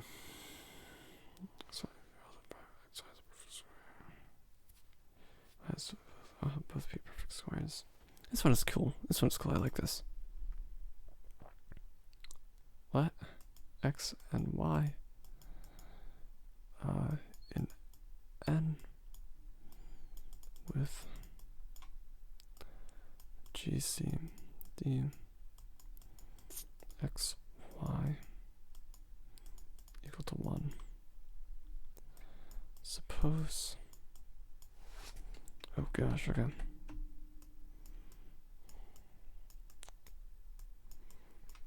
Suppose X, Y equals N squared. Then what this gets us is that X, Y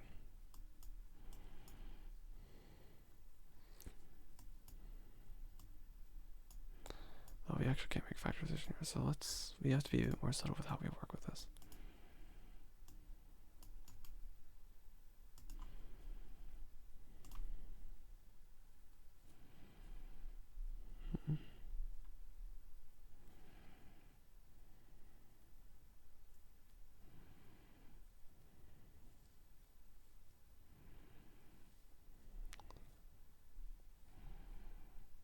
Those xy is equal to n squared.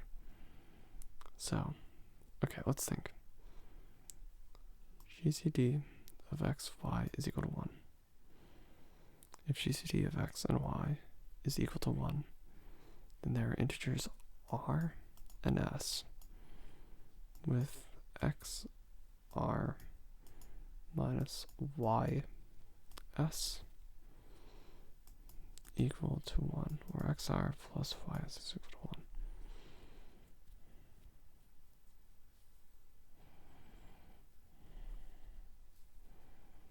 So what we could do is we could possibly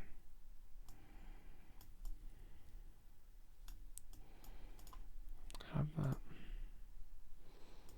x, y minus 1 equals n squared. Let's just say xy plus n plus n squared plus 1, which is xy plus xr plus ys n squared plus 1.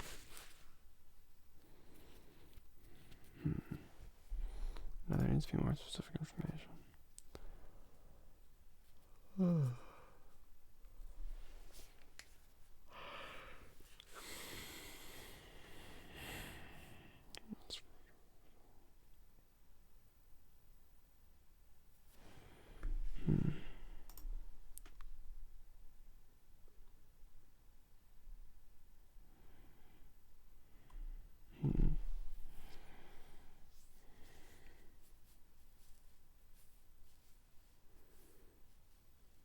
Let's think.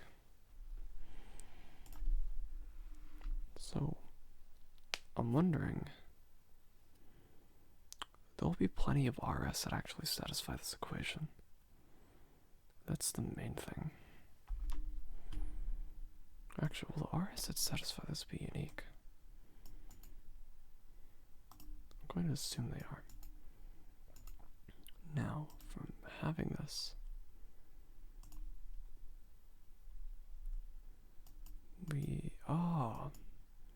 XR equals 1 minus Y S equals 1 minus Y S over R, which gets us that equation Y minus Y S squared, or no, we have Y minus Y squared S over R N squared. We multiply this out, we get Y 1 minus Y S equals R N squared.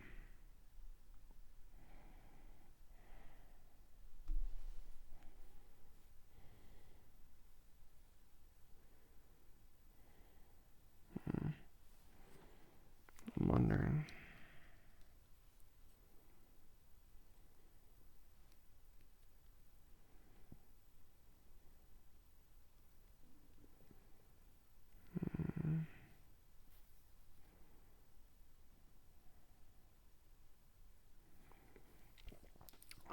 I'm trying to think.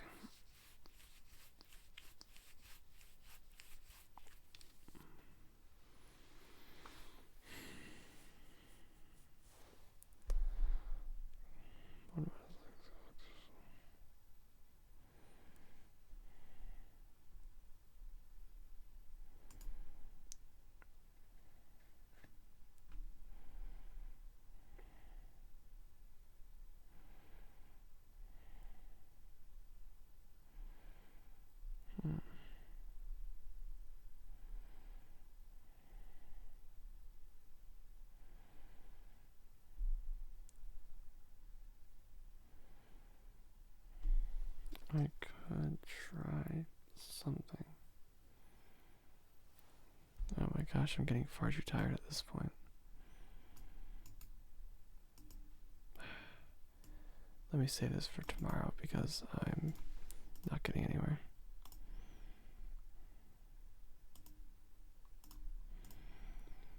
Okay. Oh my god.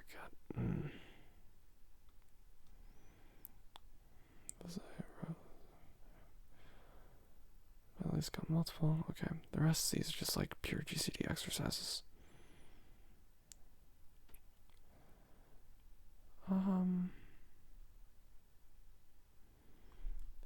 Actually, sure, we can do this last one. Alright. Let P be greater than or equal to 2. If 2 to the P minus 1 is prime, we have P is prime. Oh, this one's a classic, okay. Now, notice that by contrapositivity, what this is saying is that P is not prime. In prime was 2 the P minus 1 is not prime. So let's get cracking. So we can assume that P is not prime, so P equals RS, which means we need to factor 2 RS minus 1.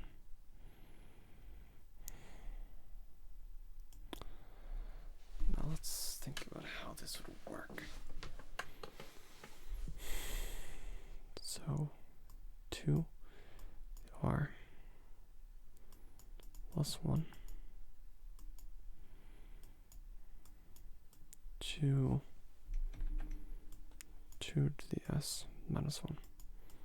Let's experiment around a bit. Which gets us... Oh, it actually wouldn't work.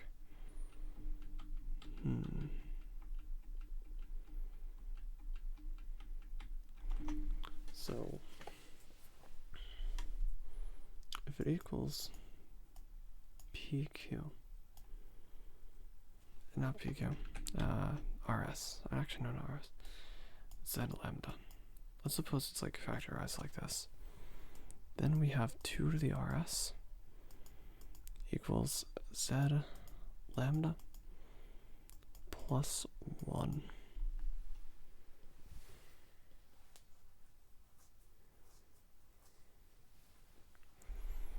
Which means that 2 equal to the RS root C lambda plus 1.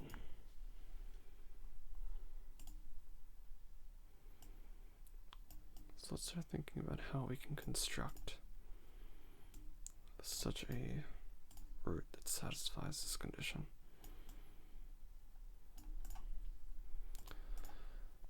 Okay, for this, before I continue, I'm going to just quick grab a drink of water. Oh God, it's 2 a.m. on 2/22/22.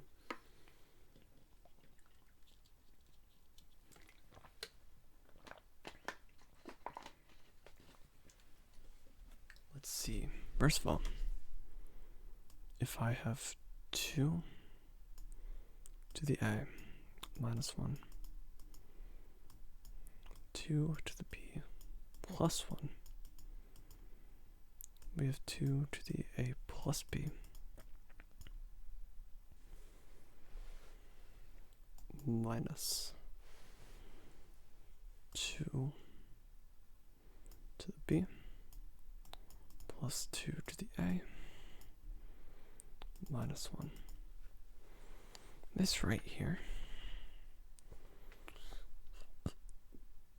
is, we can factor out 2 to the B, will get us a -1 plus 2 to the A minus B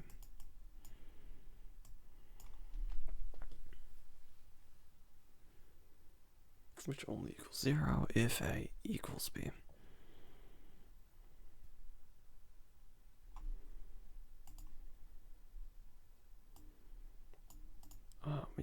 We can't necessarily ensure that P is even, so we're gonna have to be a bit more subtle than that with our tools.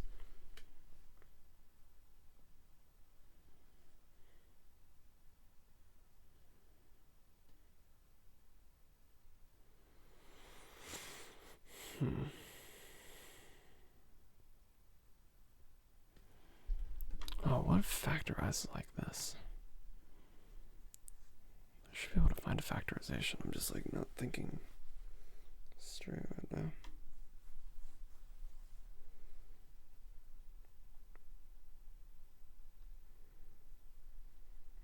Well, actually, let's be clever. Let's realize that this is 2 to the RS minus 2 to the 0.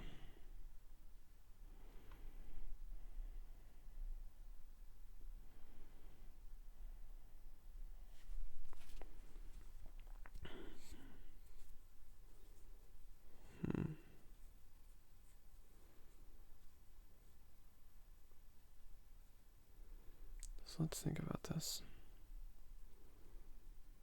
We can add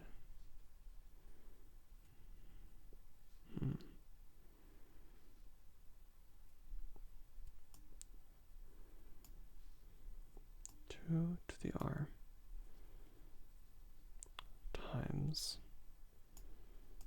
2 to the R S minus R minus, no, it wouldn't be that. It wouldn't be that. That would be kind of nonsense.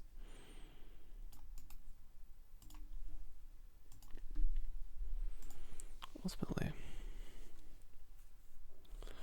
all right. Before we do anything else, let's think about it. Let's think about this for small composite cases. So, what's the smallest non-trivial case? Okay, 2 to the 3 times 2 minus 1 equals 2 to the 6 minus 1. Give me a second.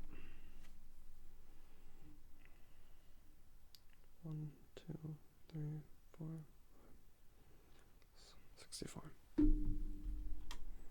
equals 64.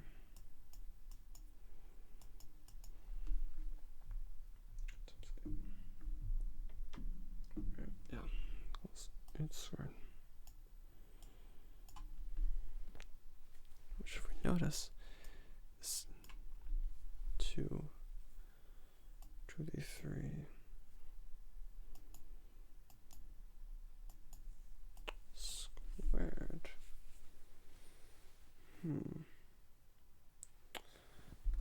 I'm going to take a shot in the dark. Just from this one example I have, I'm going to guess that it's going to be 2 to the R to the S.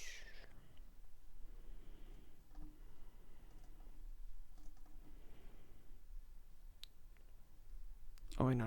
I'm being dumb.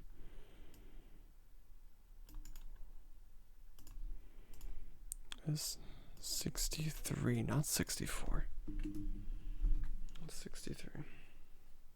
Pulling up my calculator again.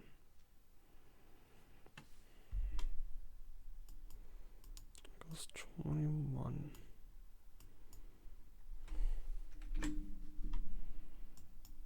Oops, 3.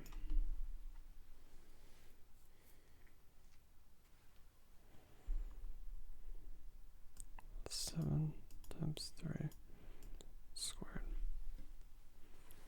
Now 7.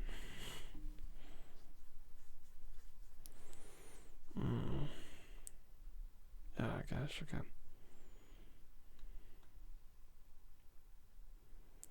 Let's make a chart. Let's get an idea of where we can take this.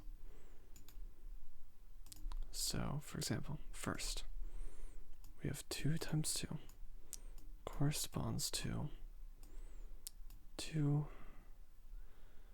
to the 4 minus 1 equals, in this case, 2 squared minus 1, 2 squared plus 1 equals 3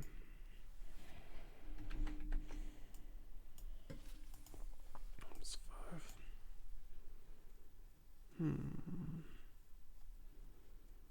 No. 2 to the 6 minus 1. 63 equals 3.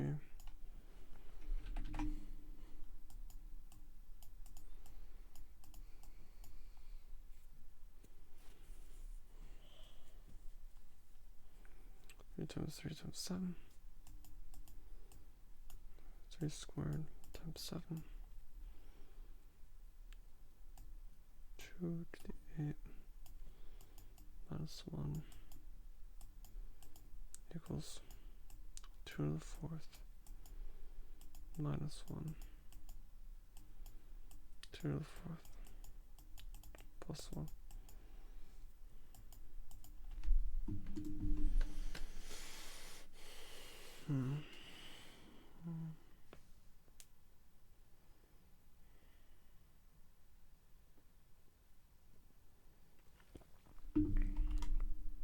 Fifteen times 17 equals 3 times 5, 17.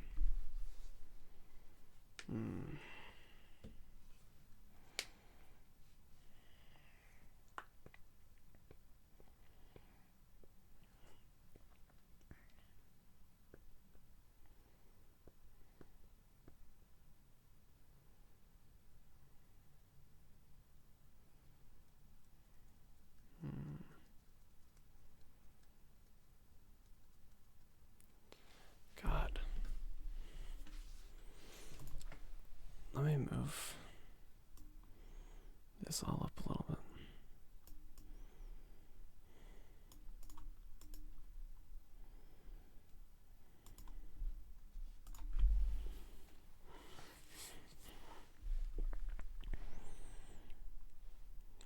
Let's just think generally.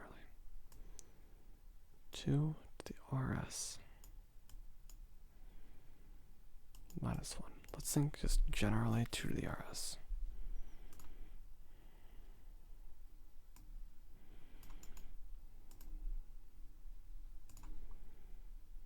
Let's think 2 to the RS minus 1 divided by 2 to the R minus 1.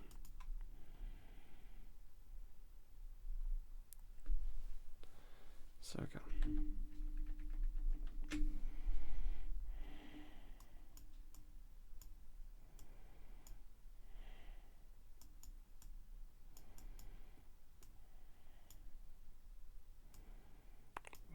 We multiply that by 2 RS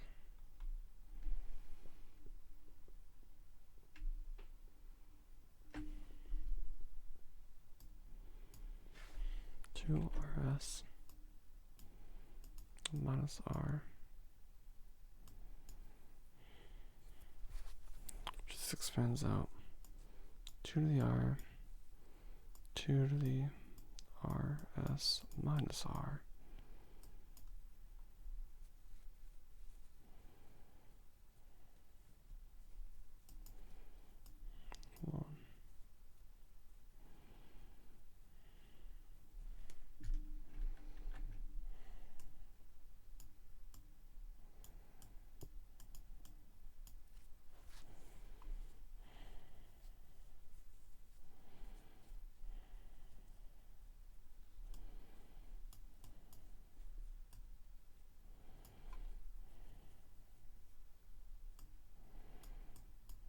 Minus R?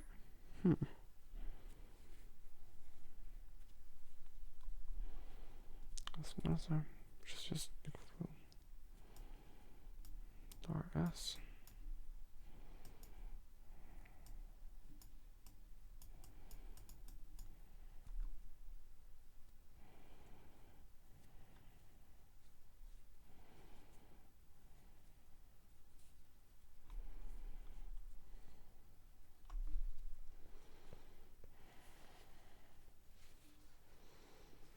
Oh gosh.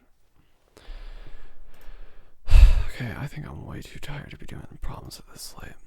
I'm fairly exhausted. Okay. I'll definitely be doing these problems later, but like I've been streaming for 2 hours.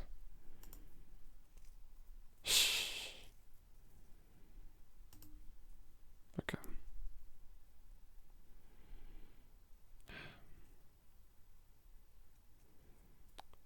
Oh my gosh.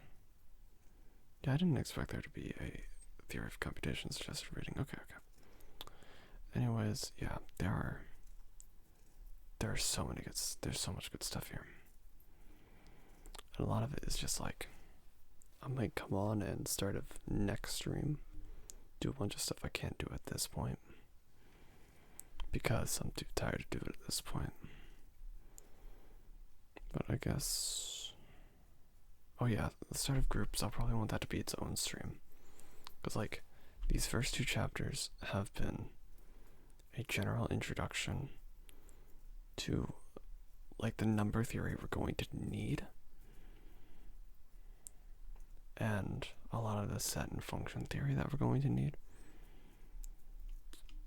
But starting at chapter 3 is when we actually dive into a very new type of thing, for lack of a better word.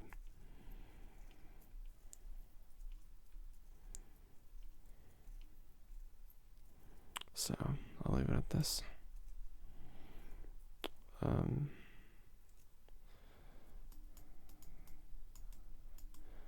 Thanks for tuning in. Have a careful. Okay.